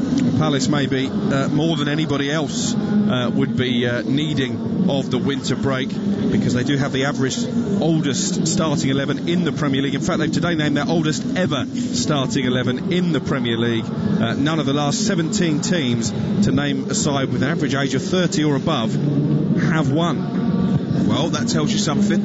And often when the team is that old, what often is the case is there's a lack of pace, lack of mobility. There's a lack of pace for both teams today, exactly right. They make me look quick. You look at Palace's back four, and there's no pace through the middle, and it's a shame. It's weird. I mean, Ancelotti will be looking to exploit that at some point. Of course, he must look to exploit that at some point. Well, there'll certainly be no lack of pace on show at the Etihad tomorrow. Manchester City taking on West Ham United. I know a lot of West Ham fans are fearing the worst as they head up to East Manchester. Let's hear from the two managers, David Moyes, the Messiah, as he's known by some West Ham supporters, not many, and Pep Guardiola. We cannot deny the distance is big. 22 points, we didn't expect it, honestly, in the beginning of the season. I don't think in football it'd be much tougher. There's only a few clubs in Europe you would even call tougher games. But it's also a challenge what you've got to try and say. I said it in a conference the other week there. Whoever the best teams are, someone's out there trying to plot to beat them. One of them. When it's more than 1 decade, I don't know how many years, and every season being there, despite of injuries, had sometimes in every single season, always is on top of the top class players. An exceptional player, and overall an incredible person. What we've seen from Manchester City over recent years has been incredible, what they've done, and we're now seeing something similar from Liverpool. You have to play them all, and we know they're tough games, but we understand, and we'll go there to try and get a result and try and take points from the game. I understand, because the rest of Europe have more time to do it. In the period that the clubs cannot buy players, they can be sold and cannot be replace it. But I would like to start the season with the squad already done. But on the other side, I understand to don't be in different positions than the rest of clubs in Europe. I've just been told by our West Ham producer it's the Moyes-iah, not the Messiah. I have no words. That's the best I can say. My mum said to me, if you can't say anything good, say nothing at all. What will Pep Guardiola be saying to his Manchester City players after back-to-back defeats? Doesn't happen very often. Back-to-back defeats without scoring as well. It's a very strange one. They're going to have to. They have to put down a marker. They're going to have to go, because they're on a break after this. They want to finish on a high. You know, the players want to go and score. They want to go and leave their fans happy. I fear for West Ham. Tomorrow or for the rest of the season? Both. Tomorrow could be a catalyst for the rest of the season. I'm telling you, they'll get beat up tomorrow, and it's going to be very difficult for West Ham for the rest of the season, because they haven't had that new manager bounce that they would have been hoping for when they reappointed. Well, how can they? He's not a new manager. A lot of the players will know him. He's not a new manager at all, so there's not, and a lot of the things that he implemented then will probably be the same now. So there is going to be no new manager bounce. There can't be. So it's a difficult one for them. And what they need now is to roll their sleeves up. When you play down the bottom, they've got players that are better suited to the top 10 fancy football. They haven't got those who roll their sleeves up. They need soldiers, and they haven't got any soldiers at the moment. Yeah. Well, that game is live tomorrow on Premier League Live. Double header. Sheffield United against Bournemouth at 2 o'clock with Joe Shannon and Jamal Campbell, Rice, your commentary team. And then at 4:30, Manchester City against West Ham. Danny Gabardon, former FA Cup finalist with West Ham, and James Fielden will be your commentary team for that one. Coming up here, though, the second half half of Everton against Crystal Palace. You are listening to Premier League Live. TalkSport. Download the TalkSport app now for online fun, fixture talk and lashings of live football. Football. Then stick it in your ear. Ouch. TalkSport. This is what real sport sounds like. Hello, I'm Tom Rennie from TalkSport, and you've made the decision to listen to Premier League Live. I commend you on this decision. You're clearly a person who knows what's up and what's happening, as well as other phrases from 80s movies said by generic cool people in said movies. For example, Emilio Estevez. With that being said, why not try downloading TalkSport's football-related Game Day podcasts? Ahead of a Premier League weekend, usually on Thursday, Sam Matterface hosts the Game Day Premier League Preview Show podcast. On Saturday, we cut up the very best of our manager reaction and player interviews, bung in a few funny callers, and hey presto, you get the Your Verdict podcast. And on Monday morning, Danny Kelly is joined by the likes of Mark Webster, Mark Smith, Steve Lomas, David Connolly, and a host of other affordable names to look back at the footballing weekend, picking out the winners and losers in the Record Book podcast. Just search for Game Day podcast and they will appear. I'm in some of these shows too. TalkSport. Don't be like Alan Brazil. Never miss a day's output with the new updated TalkSport app. Is that right, Alan? I'm absolutely knackered. Download the app at TalkSport.com. This is what real sport sounds like. This Saturday is Game Day on TalkSport 2. Your go-to destination for a full-service Premier League experience. One day, so much football. He shoots, he scores. This Saturday is Game Day on TalkSport 2. It is game on. TalkSport. Download the TalkSport app now for online fun, fixture talk and lashings of live football. Football. Then stick it in your ear. Ouch. TalkSport. This is what real sport sounds like. Saturday is Game Day on TalkSport and TalkSport 2. It's big ticket live Premier League football you can't afford to miss. Hi, I'm Matt Target from Aston Villa. Hi, I'm Bournemouth centre-back Chris Metham. Hi, I'm Jan Vertongen. Listen to Game Day on TalkSport. Game Day. It's a brilliant goal. This Saturday on TalkSport and TalkSport 2. Official broadcast partner of the Premier League. TalkSport. Get with the net, Grandad. Make space on your mobile for the TalkSport phone app, the channel-hopping, station-swapping gizmo that's taking the UK by storm. It's ear trumpet compatible. Download the TalkSport app now at TalkSport.com. You are listening to TalkSport's coverage of Everton against Crystal Palace from Goodison Park.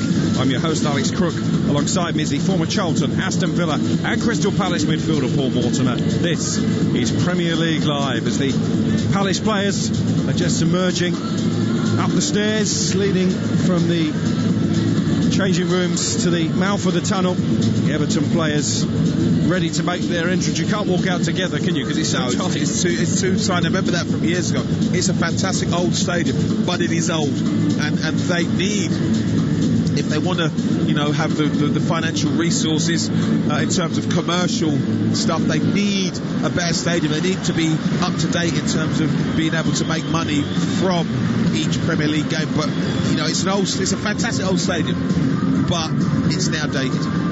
Quite been rocking this afternoon. I think it is one of those grounds where the fans need the players to get them excited. They are 1-0 out. Good goal from Bernard, made by Walcott, who has since gone off injured. I actually feel Walcott has just come out to give Jordan Pickford a bottle of water, having received some treatment during the half-time interval.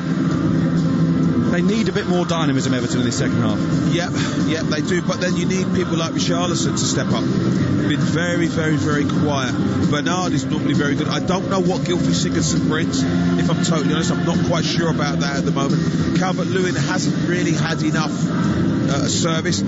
when they're playing well, the two fullbacks are prominent. Digne's delivery from the left, Coleman's delivery from the right is hugely important. How many times have we actually seen that happen? Hasn't happened enough. Because Coleman's delivery can be mustard, can't it? It can be, and Lucas Digne from the left is very good. I'd just leave that alone. God dear, honestly. I expect better. Mind you, I shouldn't. It is you. I shouldn't expect better. The two sets of players are back out, ready to kick off the second half. See, belatedly, you're finding that quite funny. I'm laughing at you, not with you. Doesn't look as if there's a change in personnel as Everton defending the Gladys Street end away to our right hand side. The Howard Kendall Gladys Street ends, it's now known. Get us back off and underway. They're in blue shirts, white shorts, white socks.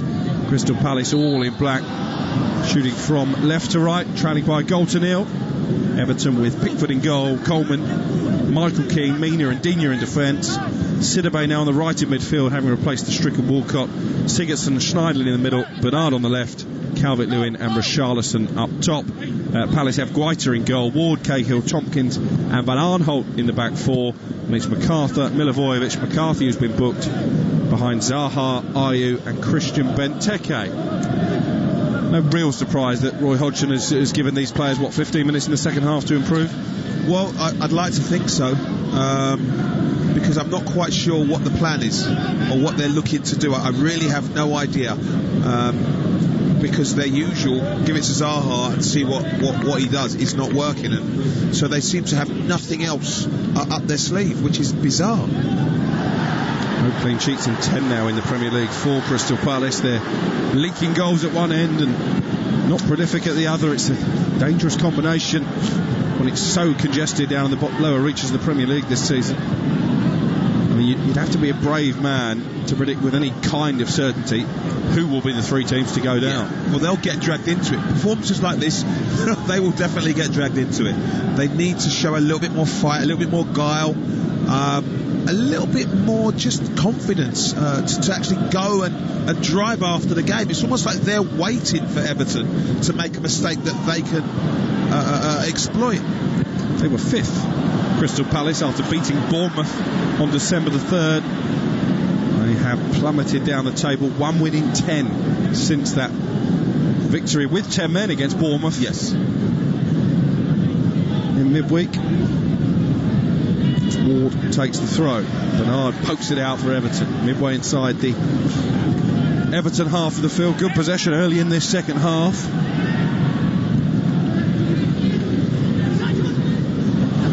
And that's good strong play by Ayew. Away from Digne. Crosses into the area. Header not really clear by Keane. It's put back into the penalty area. Oh, it's a big chance at the far post. Fell to Zaha. Didn't make clean contact with it.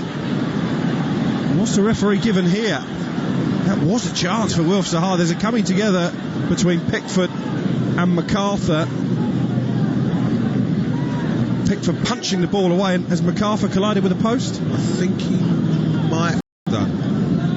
It wasn't great defending from Everton. I think MacArthur's caught Pickford. He's got caught. Yeah, he's caught Pickford. Pickford's followed through. But you see Palace's problem.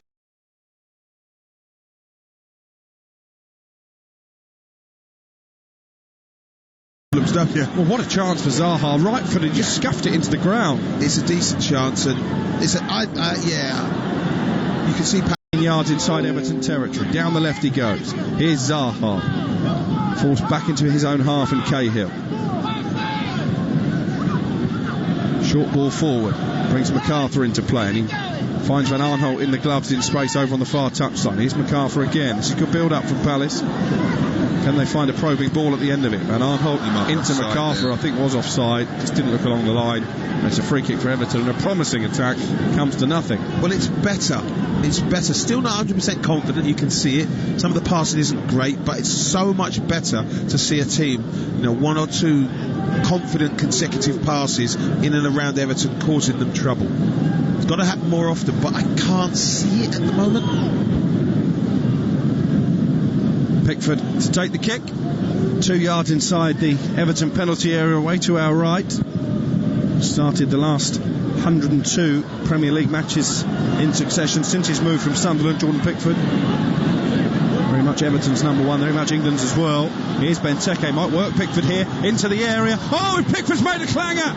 And Christian Benteke has scored only his second goal in 39 matches. It's an absolute howler from Jordan Pickford.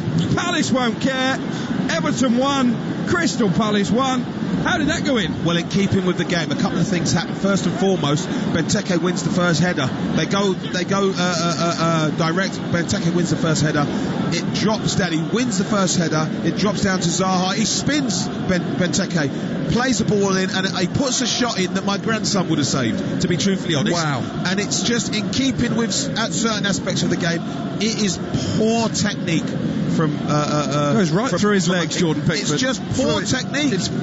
He's not got down quick enough. It's almost like he hasn't got his eyes on the ball. It's not a great shot. It really isn't. Like I say, Benteke didn't even celebrate. He didn't celebrate because he's thinking. And you look at Roy Hodgson. That shot behind him, the physio was like, shot. Did that really go in? It's poor goalkeeping, and he's been a little bit like that, Pickford. That's why, for me, Henderson and Ramsdale, they play tomorrow. They're better goalkeepers than Jordan Pickford, I think. Because you look at Ancelotti on the sideline. Well, he won't believe it, will he? You cannot legislate for that. And what a shot in the arm it is for Palace. Watch them physically change. They'll run about a little bit more. And they're just given away by Digne to Zaha.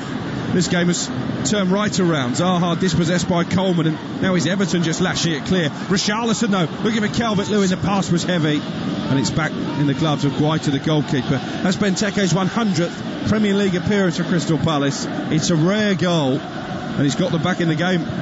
Well, if you just saw that last attack where Zaha gave the ball away, they had 5 players in attack, Palace. Haven't had that all game. Ayew out to the left-hand side, and Zaha. Suddenly the visitors look the more likely. Zaha into Benteke, just trying to give it back to Zaha, and it's won by Sigurdsson and then given away again. MacArthur into Van Arnholt. Low cross looking for Benteke. If he scores twice in a game, they'll be on the pitch. I'll tell you now, what Everton have to do, that's a body blow. And you've seen the players have been just shook by it, because they're looking and saying, this is one of them games, it looked like one of them games where it's going to be one goal. But an individual bit of brilliance or a mistake is often what costs you. And now they've got to go again and try and score, because sometimes you're only good enough to score one goal. And it looked like that might be this game. But Everton, if they want to win it, have to go and score again. And I don't know if that's in either side at the moment. 1-1 the score. Well, don't end the game as a contest in the 54th minute. I'm not ending it. I said I don't know. It's all right, I'm going home.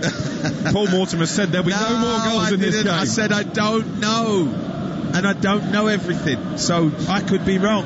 It's rare, but I could be wrong. Replace everything with anything, in fact. 9 minutes going in the second half. Everton won, Palace won, but Everton looked rocked by that mistake from Pickford. They really do. It shook them a little bit. And Palace, look at them.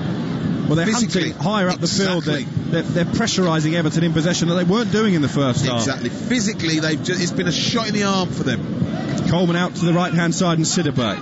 Zaha tracking back and playing the ball out for an Everton throw, much to the appreciation of Ray Lewington, Roy Hodgson's trusted assistant. You may have just picked up there on the pitch side microphone. Everton and Goodison Park, they're subdued right now.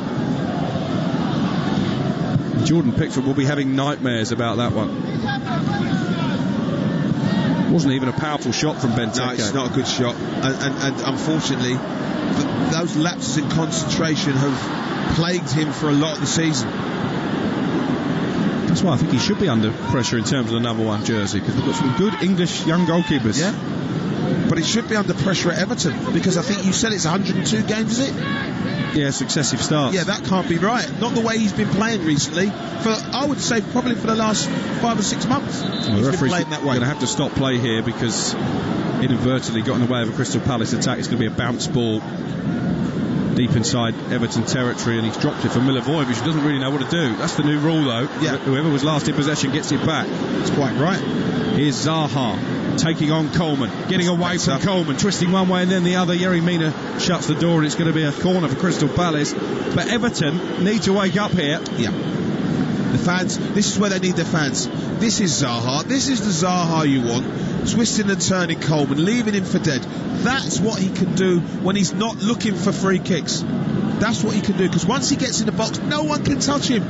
But when you're busy looking for free kicks, this is where also Everton have to clear their heads. They just have to see this through, because you could see Palace scoring from this if the quality's right. Pressure here on Jordan Pickford to try and get the mistake out of his system. MacArthur standing right in front of the Everton goalkeeper, and it's going to be McCarthy who takes the corner, right-footed, hangs in the air. It's going to come down for Cahill, volleys it against Luca Digne, and Crystal Palace have another corner. Only one team in it in this second half, and it's not the home side. They've kept the ball in the box fairly well. It's not a great header from, I'm not sure who the defender was, maybe Digne. Not a great header. And they're going to just try and keep it in the box. For me, I'm putting it right under Pickford's nose and putting him under pressure, just curling it into that 6-yard box and making him make a decision. Fourth corner of the game, all for Crystal Palace. Van Aanholt to the near post. Oh, and it's gone right through, almost hits the crossbar, does it? How has that not gone in? Jordan Pickford almost caught out again. Don't think he was helped there by his own defender at the near post, but Crystal Palace so close to taking the lead. It hits Benteke on the chest and bounces off the crossbar. Well, it goes through Coleman's legs and hits Benteke. It's incredible. Well, that's the Benteke we know and love. Headed away at the near post. Milivojevic with a shot, deflected, could have gone anywhere. Calvert-Lewin's going to have to clear the danger. Everton can't get out. Calvert-Lewin is in the left-back position. Shows you how much pressure they're coming under here, Everton, at the moment. And you're right about Gylfi Sigurdsson, by the way. He's made no contribution at all in midfield. I don't know what he does. I'm not sure. Here's a chance. Well, he put Schneiderlin under pressure and he's given the ball away. Here's Christian Benteke into the penalty area, plays it behind MacArthur, kept alive by Ayew. They're queuing up in the centre. Luca Digne slides in and clears it away. Then there was a coming together between Digne and Ayew. It will be a throw-in for Crystal Palace. This is how poor Palace are. They're getting into really good play positions, and the final ball isn't good enough. As we see this, it's Benteke on the chest, hits the bar, hits the post, and it's just. But Pickford is grasping thin air. Yeah, he's all over the place at the moment. Kind of sign of him commanding the box. Under his nose. Stick it under his nose and make him make decisions. It's a good ball upfield by Digne, flicked on by Calvert-Lewin. Richarlison forward. Sidibe is bursting up into port. Here's Richarlison into the area. That's a great goal. What a great goal that is. 2-1 Everton. A rapid counter-attack, and the Toffees, having been under the cosh for most of this second half, back in front. The Everton defence carved open, and Richarlison has goal number 11 for the season. As Roy Hodgson shakes his head, it's Everton 2, Crystal Palace 1. Well, right from the time that ball's flicked onto Richarlison, you're thinking, oh dear, because for the first time, he's up against one of the defenders with no pace. Calvert-Lewin does really well. Richarlison runs 30 yards, and now he's in, and he knows that he's got far more pace. He cuts inside and literally just passes it to the far corner. It's a wonderful bit of opportunist play, because he anticipated the flick on, 4 players around him, and he just moves it one side, passes it into the corner, keeper no chance, and from them struggling, from Palace being in the ascendancy, they're 2-1 up. It's the strangest game ever. It really is. To be fair to you, though, you did say there'd be no more goals. I did say there'd be no more goals, didn't I? No, I said I don't know. That's what I said. No, you were right for 8 minutes. I said I don't know. So you're not even listening to me anymore, are you?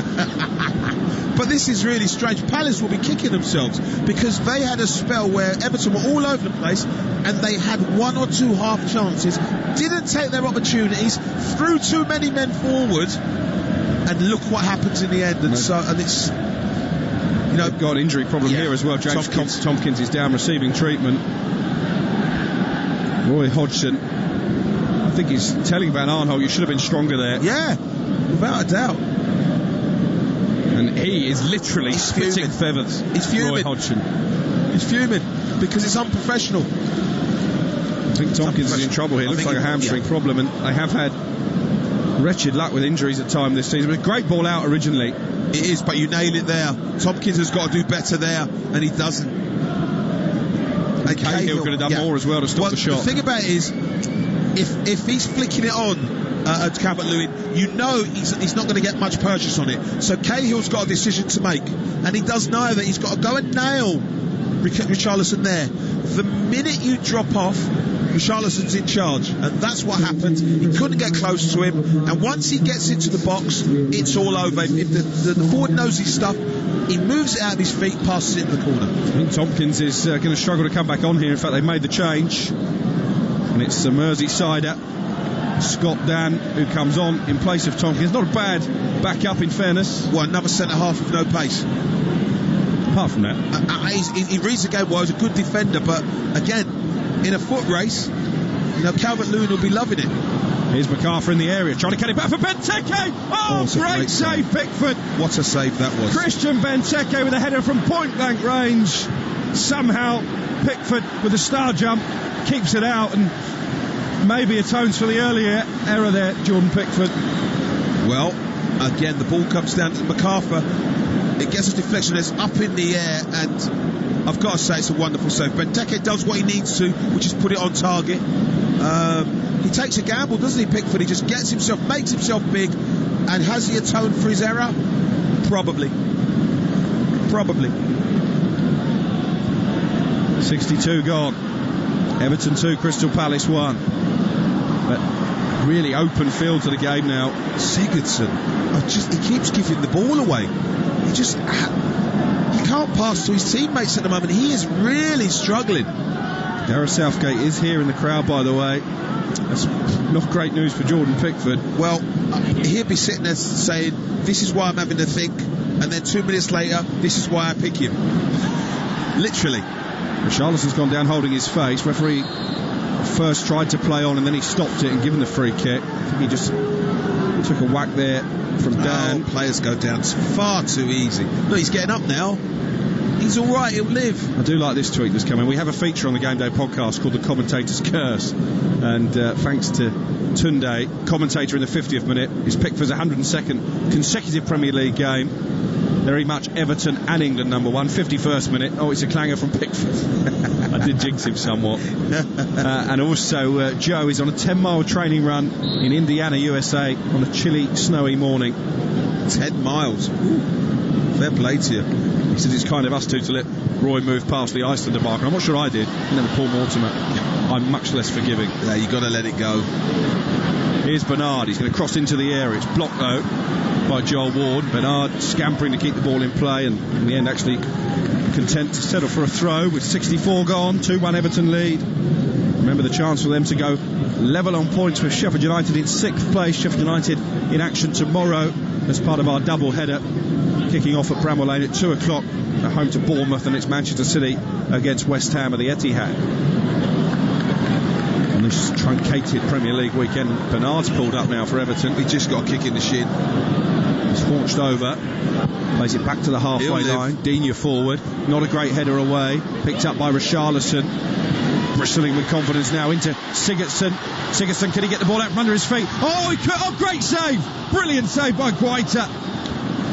I'm not completely sure that even Gylfi Sigurdsson knew where the ball was at times in that move, but when he tried to chip it goalwards, it was punched away, clawed away by the left arm of Vicente Guaita. How he's managed to weave his way past 4 players and get a shot at goal is beyond me, because at no point did he really have the ball under control, and then it bobbles and he just flicks it. It's a great save, by the way. Tell you what, it almost fell straight for Calvert-Lewin on the follow-up, but he did really well there to push it away from danger. Guaita, wonderful, and dived where Calvert-Lewin's boot was. But Sigurdsson's finally contributed something to the game. He has been completely anonymous. It's a bit Bambi on ice though, wasn't it? It was. Like I say, no point did he have the ball under control. Everton have got their first corner on the back of that. Tom Davis is about to come on for the Toffees. Bernard shaking his head. Score of the first goal on 18 minutes. Gets a warm ovation. Looks upset from the home supporters. But he did pull up, didn't he? Yeah. On the halfway line. Davis more defence-minded than the Brazilian. He's not been great today, Bernard. He's a very good manipulator of the ball. Hasn't really been at his best, but you could say that for a good few Everton players. Davis' first job will be to try and attack this corner. It's going to be taken by Luca Digne. Left footed from the right hand side, in swinger, cleared by Benteke. Sidibe off the side of his head, gives it back to Digne, back into the area, and that's a good take by Guaita. They will still believe, Palace, that they can. There's only one goal in it. Back in the game again. They've been much improved in this second half, certainly an attacking force. Van Aanholt with the ball forward. Davis heads it back towards the halfway line, where it's picked up by Joel Ward. Former Portsmouth defender Joel Ward. It's actually Palace's record Premier League appearance holder, the fullback. It's brought down now by Ayew, but he's surely shown too much to Sigurdsson. Here's Richarlison, the chance to counter. Looks a threat, Richarlison, every time he's got the ball at his feet. Only Calvert-Lewin in the middle, and Richarlison's showed too much of it to McCarthy. Milivojevic up to the halfway line. Zaha dispossessed, and Sigurdsson turning away from Ayew. Everton just look like they've got the bit between their teeth again after a laboured start to this second half when Palace were very much in the ascendancy. Here now is the lanky Mina out to the right hand side. Good ball into the feet of Coleman. Coleman forward to Calvert-Lewin, who's trying to turn away from trouble. Lays it off for Sigurdsson. Here's Davis. Calvert-Lewin wants it back. Didn't get it. He might do now though from Richarlison. Stabbed away at the near post by Dan. Davis did have the opportunity just to slide in Calvert-Lewin there. Very good play from Everton. They've probed from right to left, and it's ended up with Richarlison, who's tried to just slide the ball between Scott Dan and Guaita in goal, but Dan clears it really well. Good play, good attacking play finally from Everton. Digne to Richarlison. Digne again, away from Ward. Plays against Milivojevic, who on the volley gets plenty of purchase on the clearance, but one back by Schneiderlin. And here is Morgan Schneiderlin racing towards the penalty area. Sigurdsson's gone down off the ball, but Everton play on. Here is Richarlison. Sigurdsson back to his feet now, back in possession. Switches it out to the right hand side. Chance for Coleman, who can whip a ball into the area. Left footed, stood up towards Richarlison. Cleared by Ward with a header. I think the flag was up anyway, and it will be a free kick for Crystal Palace inside the area. 2-1, Everton lead. It looks like it's a substitution. Max Myers coming on. For McCarthy, looks like they're going to go for it just a little bit more. I think they realise they need something out of this game, Crystal Palace. They've put a lot into it. I'm not sure about the quality though. There's not enough in the attacking third. Not enough quality to frighten Everton, really. You feel if they are going to get back in the game, it might well come from another defensive mistake like the first goal. Here's Jordan Pickford coming out to collect a bouncing ball inside the 18-yard box. Don't forget, still to come, 5:30 UK time, Brighton against Watford. John Anderson and Franny Benali, the former Southampton defender, standing by to bring you that one. That's a massive game, isn't it? Watford back in the bottom three. Brighton, who haven't won at all in 2020. For only Crystal Palace have taken fewer points than the Seagulls since the turn of the year. And those two play each other towards the end of the month. Huge games. And when you drop your cycle of games, Brighton will be putting in their cycle, this is one we need to win. Watford will be putting in their cycle, this is one we need to win. A draw is no good for either, so it'll be 0-0. Now Dom. And you know I know nothing, so it'll be 6-all. Here Everton in possession with Coleman in the right back position. Well, he's played it back towards the area, and he's played it straight to MacArthur. I said an equaliser might come from a mistake. MacArthur though hasn't really seized upon it. He's turned into trouble. Here's Milivojevic though, crosses towards Zaha over his head and out for a goal kick, and they didn't make the most of it. That's Palace to a team. MacArthur's in a great position to put the ball in the box straight away. Poor from Everton, but then he twists, he pirouettes. By the time he turns round, there's 3 Everton defenders round him, and the opportunity's gone. It's terrible play. Sometimes you've got to just turn, take a gamble, put it in the box, have a shot, whatever. But they want to. It's almost like there's a safety to it. They have to make sure everything is perfect before they get the ball in the box. It's too late. Picked up with a goal kick. 20 minutes remaining. Can Everton get the job done here? Sidibe, I think, was caught by Meyer. Referee is going to give a free kick for a high foot against the German Max Meyer. Didn't see him, Meyer, to be honest. He's looking at the ball. Yeah, no malice, I don't think. No, it's good that Sidibe got up, because I thought he'd be squealing and rolling all over the place, which seems to be the norm for Premier League players. Free kick 2 yards inside Palace territory. Schneiderlin back to Keane inside the centre circle. Keane sells a dummy to Zaha. I'd have enjoyed that. Plays it out to the left hand side, and Luca Digne down the line to Richarlison.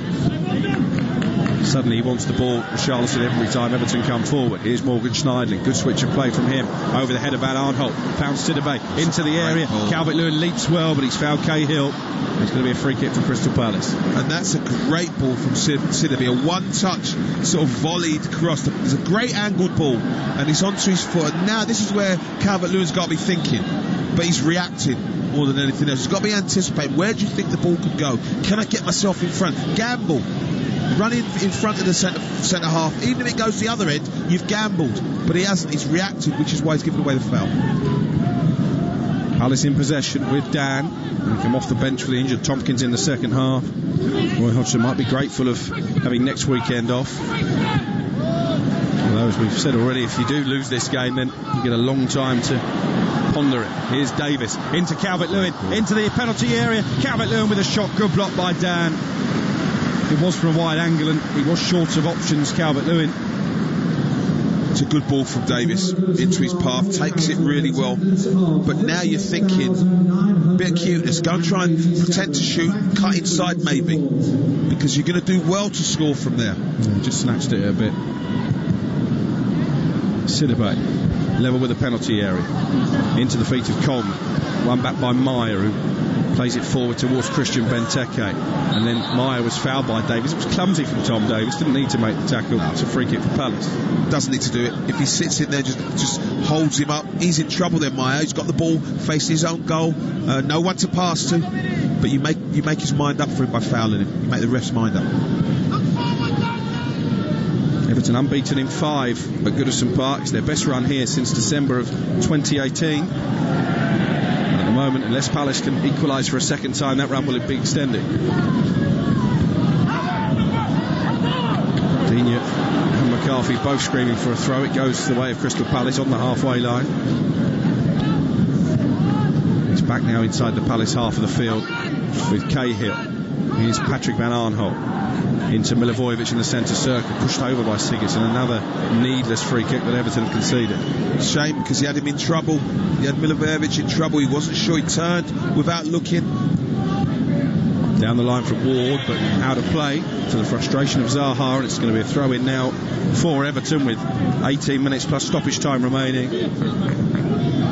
Roy Hodgson still disgruntled at the way that Palace conceded the second goal. Yeah, I mean that if they don't score, that will rankle with him, because it's very poor, isn't it?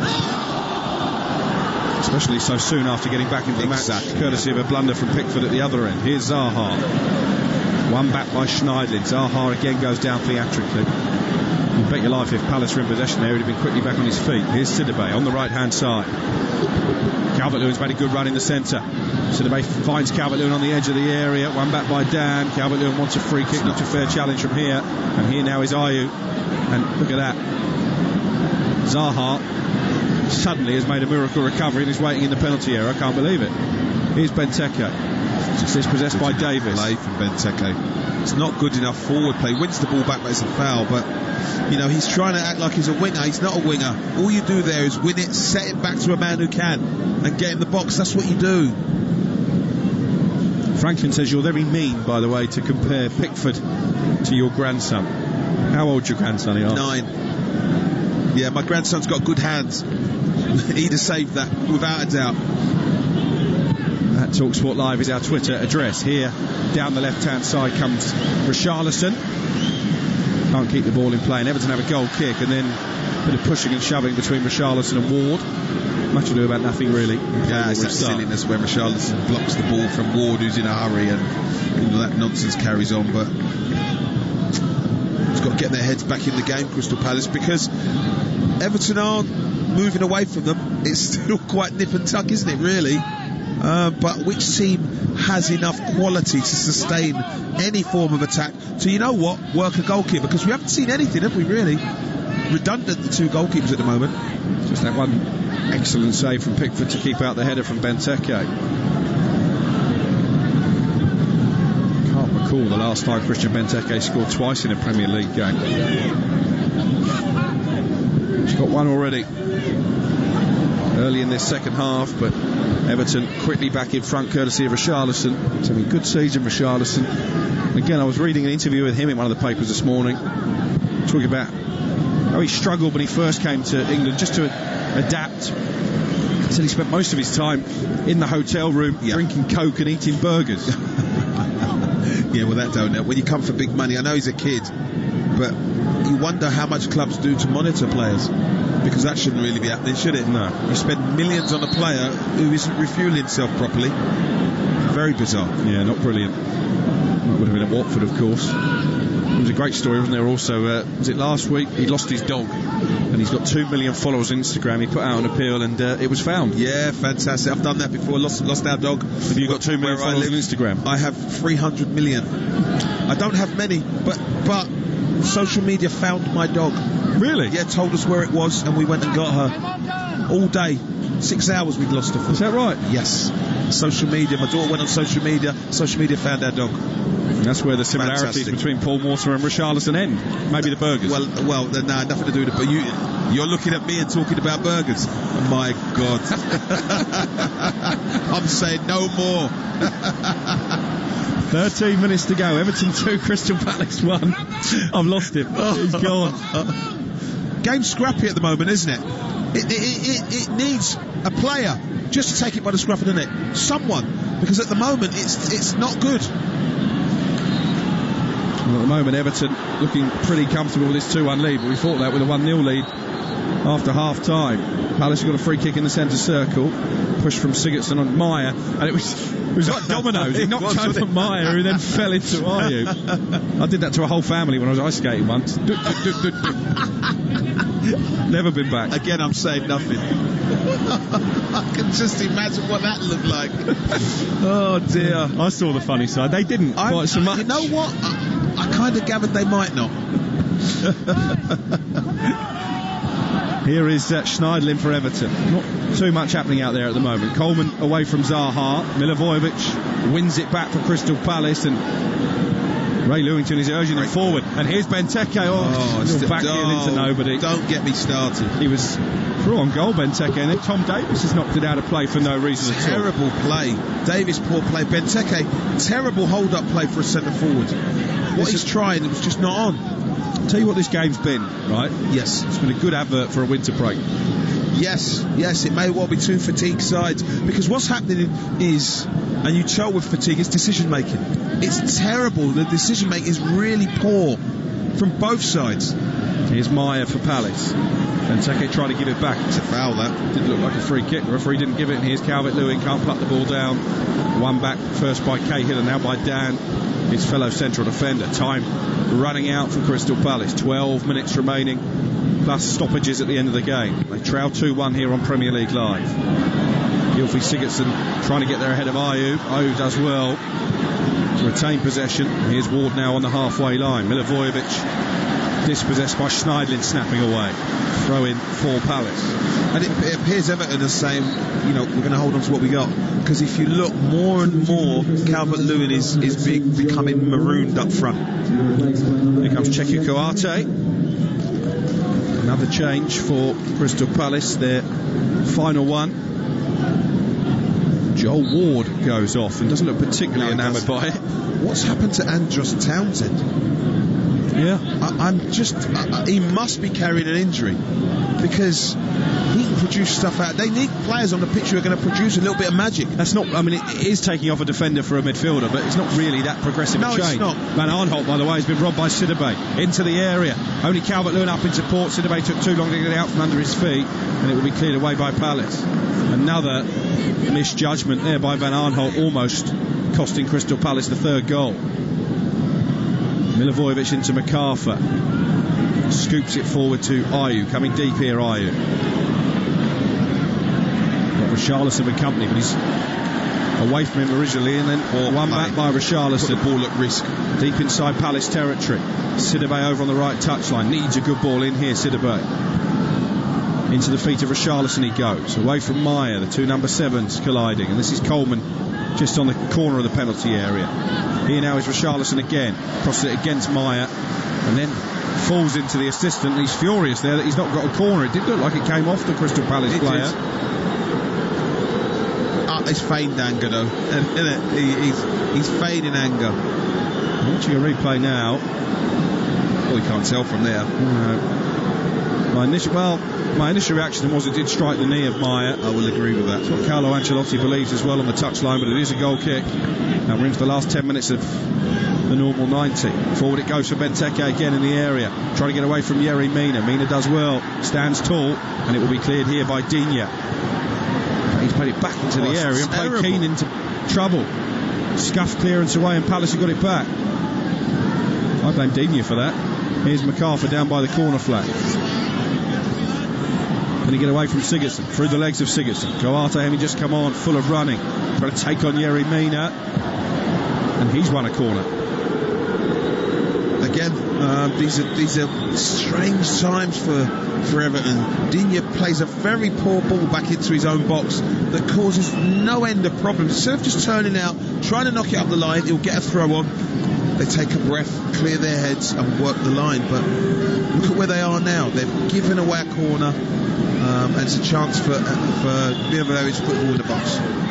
This is where they're dangerous, Palace. In it goes. Good header by Mina. Plenty of distance on the clearance as well. They've got to get out here, Everton. Zaha back into the centre circle, and MacArthur switches it back out to Zaha, who's in space. It's over the head of Digne. Bit of grappling between those two. It's going to be a goal kick this time. Zaha claims he was being held, and I think he might have a case. Yeah, it looked like a foul, I've got to say, but again, the problem Zaha has is even when he's fouled, he's not going to be given them. Fans boo, the ref responds to that. He's not getting them, and he's not really had an impact on the game, has he? 8 minutes remaining. Everton 2, Crystal Palace 1. You're listening to Premier League Live with Alex Crook and Paul Mortimer. Coming up later, the second instalment, Brighton against Watford. 5:30 kickoff for that one, UK time. Calvert-Lewin wins another header deep inside the Palace half. Trying to flick it on for Richarlison. Dan was there. Cahill, we're going to clear it away. Played it to Milivojevic, who drops the shoulder and escapes the attentions of Sidibe. Here's Meyer now over the halfway line for Crystal Palace. Is there going to be one last big chance for Palace? Zaha this time was being manhandled by Coleman. A little bit of pushing and shoving. Sidibe gets involved. Coming together with chests between Sidibe and Zaha. It's a free kick for Crystal Palace. Too much of that going on, and what that does is it stops Zaha playing his game, because you're too busy, and you know what he's doing? He's encouraging fouls by holding on to the ball. Now play it, get up the pitch. There's too often getting involved in stuff that's going to have no impact on the game positively for Palace. Patrick Bell-Arnholt to take this free kick. Midway inside the Everton half, 2 yards in from the far touchline. Clips it forward, headed away by King. And can they break here? MacArthur got there ahead of Richarlison, just scoops the ball up in the air. Keane with a header clear. Again one back by MacArthur. Sidibe flying into the tackle, didn't win it. Here's Van Arnholt. Zaha to his left. Zaha against Coleman. Being jeered by the Everton faithful. That's a good ball in though. Dan flicks it on. Keane needs to win this under pressure. And there's a second chance for Benteke on the volley and wide.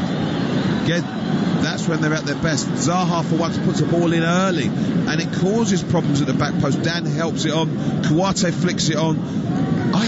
He should do better there, Benteke. That is a chance for me. He should do better. That might be the last big chance that Palace managed to create in this game. I think he should at very least hit the target there. Get his ankle and his toe round the ball, pull it back towards him, or try and put it in the other corner. Only 6 minutes to 90 remaining. Forward it goes to Dominic Calvert-Lewin for Everton. 2-1 they lead. Goals in the first half from Bernard, Richarlison in the second, with that Benteke strike, courtesy of a blunder from Pickford, sandwiched in between. At the moment it's going to be another defeat for Crystal Palace. Another step closer towards the relegation dogfight.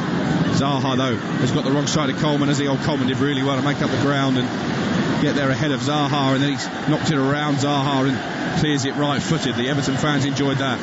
great defending, but also a very good ball under pressure. Great defending, because Zaha's got past him. He's shown great pace, great poise, great strength. But then when he wins the ball, composure to just nick it past Zaha, look up and drift a really good ball into Calvert-Lewin's feet. Looks like Mason Holgate is coming on, is he? Gylfi Sigurdsson. Sign that Everton are content to hold what they have here. Mason Holgate, I think, will count himself a bit unfortunate not to be in the starting lineup. It's a premature end to Gylfi Sigurdsson's 100th Everton appearance. I don't know what Gylfi Sigurdsson did today. It's not me being critical. I'm just trying to. You haven't name-checked him much. He's not really had an influence on proceedings for Everton. I don't know what he's actually produced today.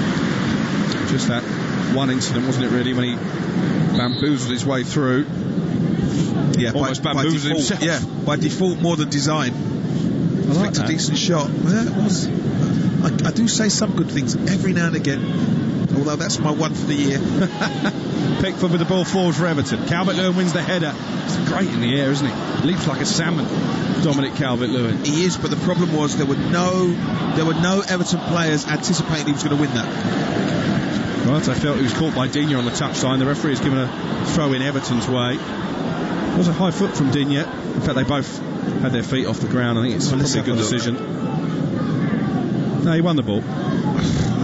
Listen, I can't pick the bones out of that. It happened so quick, even in slow motion you can't tell, can you? How's a ref going to tell that? Digne with a throw. 87 on the clock. Everton lead 2-1. Digne into Schneiderlin. High up the field here, Schneiderlin tries to flick it forward off the head of Milivojevic. Calvert-Lewin into the area. Digne content to let Dan slide in and concede a corner. This is where Everton are going to want to see out the game now. Just in-game management. All they do is they take their time. If it goes in the box, then what they've got to do is make sure it doesn't end up in the keeper's arms. It goes in the net or over the bar or whatever, so that they reset. Yeah, they won't want a quick counter-attack. Absolutely not, because that's how they scored their second. White organising the Everton back line. Michael Keane has come forward from the back. It's going to be Digne to take the corner. It's going to be a left footer from this near touchline, so it's going to be an outswinger. It's not a bad ball. Richarlison's header off the bar, and Calvert-Lewin wraps up the game for Everton and continues his incredible scoring run in front of Gareth Southgate with a good header from Richarlison initially, and Calvert-Lewin, Johnny on the spot to make it Everton 3, Crystal Palace 1. Well, first of all, it's a quality ball in. First and foremost, Digne puts a really good ball in, drifts it away. I think it's Richarlison, fantastic leap, who heads it onto the bar, and it pops out. And who's first? Calvert-Lewin there to put it in the net. As we see it again, it's a great ball in, and Richarlison is just. I think it's Cahill who just isn't near him. He loses him, and it's a great header off the bar, pops down. And if you look at Calvert-Lewin, who's supposed to be being marked, it's Kouate has gone for the ball rather than mark his man. Very simple. Mark your man. You're given men to mark. Mark your man. He marks his man. Calvert-Lewin doesn't score. A punch of delight from Carlo Ancelotti. And the effect that he's had on Dominic Calvert-Lewin's career has been sensational. 6 goals now in 8 matches under the Italian for Calvert-Lewin. It's 13 for the season. And if Jordan Pickford picked a bad day to drop his clanger, Dominic Calvert-Lewin, with Southgate watching on, has picked a good day to continue his red-hot scoring streak in Everton now. Ascending blood. Here's Calvert-Lewin into the area, shoots over the bar. Well, it's good. Again, it's good forward play. Holds the ball up, plays it wide, gets it back, turns, and at no point is he really under any pressure. You know, it's really good centre forward play. He's just off balance slightly as he shoots. Again, they're claiming a defection off Cahill. Yeah, the goalkeeper got a touch. It's a good save. No corner given. That's why Ancelotti is frustrated. How do we pick the bones out of this, Paul? It's another win for Everton. They're going to be up to 7th in the table, level with Sheffield United. They've got a corner belatedly. What it's about more than anything is getting the job done. It's not about the performance, it's about the result. Because the performance, they've had spells for South Palace. This is about putting the ball in the back of the net, and they've done it 3 times, and you can't ask for any more than that. When you look at the history of this game, you'll only look at the score. You'll leave the performance for other people to moan about. Digne's going to take the corner.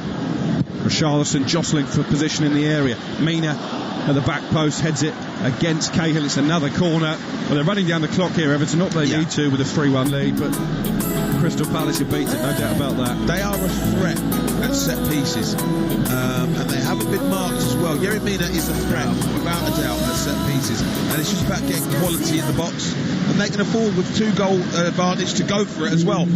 Everton. 3 added minutes at the end of the game. 3-1 Everton lead. Corner to be played in by Digne. Richarlison will be the target once more. He's had an excellent second half, Richarlison. Well, it comes from Mina because Benteke failed to clear at the near post, and then it's won back by MacArthur, and he smashes the outfield towards the halfway line. Just wonder now, that miss from Benteke at 2-1 looks costly. Huge. It's a huge miss. Davis forward to Digne. Into Richarlison. Can they get another here? Richarlison shot. Only first Calvert-Lewin, and he balloons it over the bar from 7 yards. Well, if your grandson could have saved the Benteke shot, he'd have scored my nan could have scored that. Yeah, no two ways about it. He's onside. Great bit of play. Digne into Richarlison out of his feet. Good save. What a miss. Well, it's a terrible miss, without a doubt. The save just pushes it straight into him, and he's ready for it. He's anticipated. He can't believe it. Shocked. He can't believe it, Calvert-Lewin. It's a poor miss, but they've put the ball in the net 3 times, and that's all that matters. And I guess the saving grace there, and why he can almost smile about it, is that they are 3-1 up. If it was 1-1, and he scored, that would have been more costly. We've played 80 seconds of added time. What would worry me here for Palace, and maybe it is the fact they've named the oldest team this season. They've looked a bit ragged in the second half. Really, almost for the first time this season, because they're great at staying in games. Right, exactly right. But Everton could be 4 or 5-1 up. They've looked all over the place, and some of the players, Yazah's, haven't turned up. And it's about moments. Benteke's miss is huge. It changes the game now. And like I said, what Everton have done is, at the right moments, they've put the ball in the back of the net. I think Richarlison's been superb second half. He has been brilliant. But again, like I said to you, you need a player to take it by the scruff of the neck, and it's appeared that for Everton it's been Richarlison who has been brilliant. Calvert-Lewin has done okay as well. He's been decent. Genuine European contenders, Everton. We wouldn't have said that a couple of months ago. I mean, imagine if they'd had a proper manager in charge for the first half of the season. Well, they could be Champions League contenders. That's harsh. You're a harsh man. Harsh but fair? Well, yeah, because I think he was overrated manager. I really do. Here's Davis now. Plays it back into his own half. Palace has no urgency. Richarlison coming forward. Everton still looking for goals here. It's going to be Digne with the cross towards Calvert-Lewin. It's over his head, but still alive in there with Sidibe. Calvert-Lewin's going to get back on his feet quickly. Here's a chance for Morgan Schneiderlin, who almost never scores, and he doesn't score this time either. You can see why. It's a good block. And there's the full-time whistle. It's another victory for Everton under Carlo Ancelotti. Another defeat for Roy Hodgson in 2020. Palace's plummet towards the bottom 3 continues. Everton very much on the rise, 1-0 up at half-time, courtesy of a crisply struck volley from Bernard. Palace gifted a route back into it with a strike from Benteke through the legs of Pickford 6 minutes after the break, but Richarlison with a rapid counter quickly got Everton back in front, and Dominic Calvert-Lewin 2 minutes from time, he could afford to miss a sitter after that, wrapped up the win. It's finished here, Paul. Everton 3, Crystal Palace 1. It's one of the games where you worry about Palace's performance. You really worry about it. They offered very, very little, and I think it's serious food for thought for Roy Hodgson. In terms of Ancelotti, he'd be delighted. He really will. That, a mistake has put Palace back in the game, and for a little spell they struggled. Everton regained their composure, went on and won the game comfortably in the end. And for Crystal Palace, I mean, maybe the break, despite the fact they've got a couple of weeks now to ponder this defeat, might come at a good time just to get them to recharge. They need to lick their wounds, they need to recharge, they need to really have a good think about maybe changing the way they play. They need to look at 1 or 2 players, they need to demand more from Benteke, more from Zaha, who was on the periphery of things. Again, Ayew wasn't involved. You have to ask questions about why Andrew Townsend doesn't come on. That bothered you, didn't it? It really did, because he's been a really good player for them. So he's got food for thought because they are plummeting. The teams at the bottom will be looking at Palace and saying they're one of the teams we can catch. A wry smile across the face of Carlo Ancelotti. Everton's march up the Premier League table continues. They can enjoy the winter break. Plenty for Crystal Palace to ponder. The Everton owners look pretty happy with their lot as well. Paul, thanks for your company this afternoon. Really enjoyed it. Paul Mortimer there, our expert summariser. First game of a less busy than usual weekend, but still plenty of quality fare for you to enjoy. We've got Brighton against Watford coming up at 5:30. 2 games tomorrow from Sheffield United and from Manchester City as well. But Everton, very much the victors here. It's finished Everton 3, stuttering Palace 1. You're listening to Premier League Live.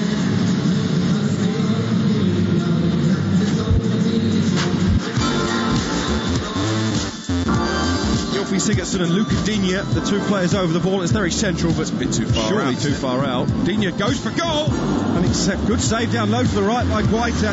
From MacArthur inside the penalty area, gives it back to Patrick Arnold. Shoots off the post. Pickford was beaten, and it's turned behind by Michael Keane. Cross into the area. Right. That's a lovely ball, and Everton are in front. And Bernard volleys the toughies into the lead. Here's Bernard in the area again. Look at Calvert-Lewin who goes for the flying header, couldn't quite make contact. Had he have done, it would have been 2-0. Header not really clear by Keane. It's put back into the penalty area. That's a big chance at the far post. Fell to Zaha. Here's Benteke, might work Pickford here, into the area. Oh, Pickford's made a clanger. And Christian Benteke has scored only his second goal in 39 matches. It's an absolute howler. Richarlison forward. Sidibe is bursting up into port. Here's Richarlison into the area. That's a great Richarlison! Goal. What a great goal that is. 2-1 Everton. Here's MacArthur in the area. Trying to get it back for Benteke. Oh, great save, Pickford. What a save that was. Christian Benteke with a header from point blank range. Filling with confidence now into Sigurdsson. Sigurdsson, can he get the ball out from under his feet? Oh, he could. Oh, great save. Brilliant save by Guaita. From this near touchline, so it's going to be an outswinger. It's not a bad ball. Richarlison's header off the bar, and Calvert-Lewin wraps up the game for Everton in front of Gareth Southgate with a good header from Richarlison initially, and Calvert-Lewin jolly on the spot to make it Everton 3, Crystal Palace 1.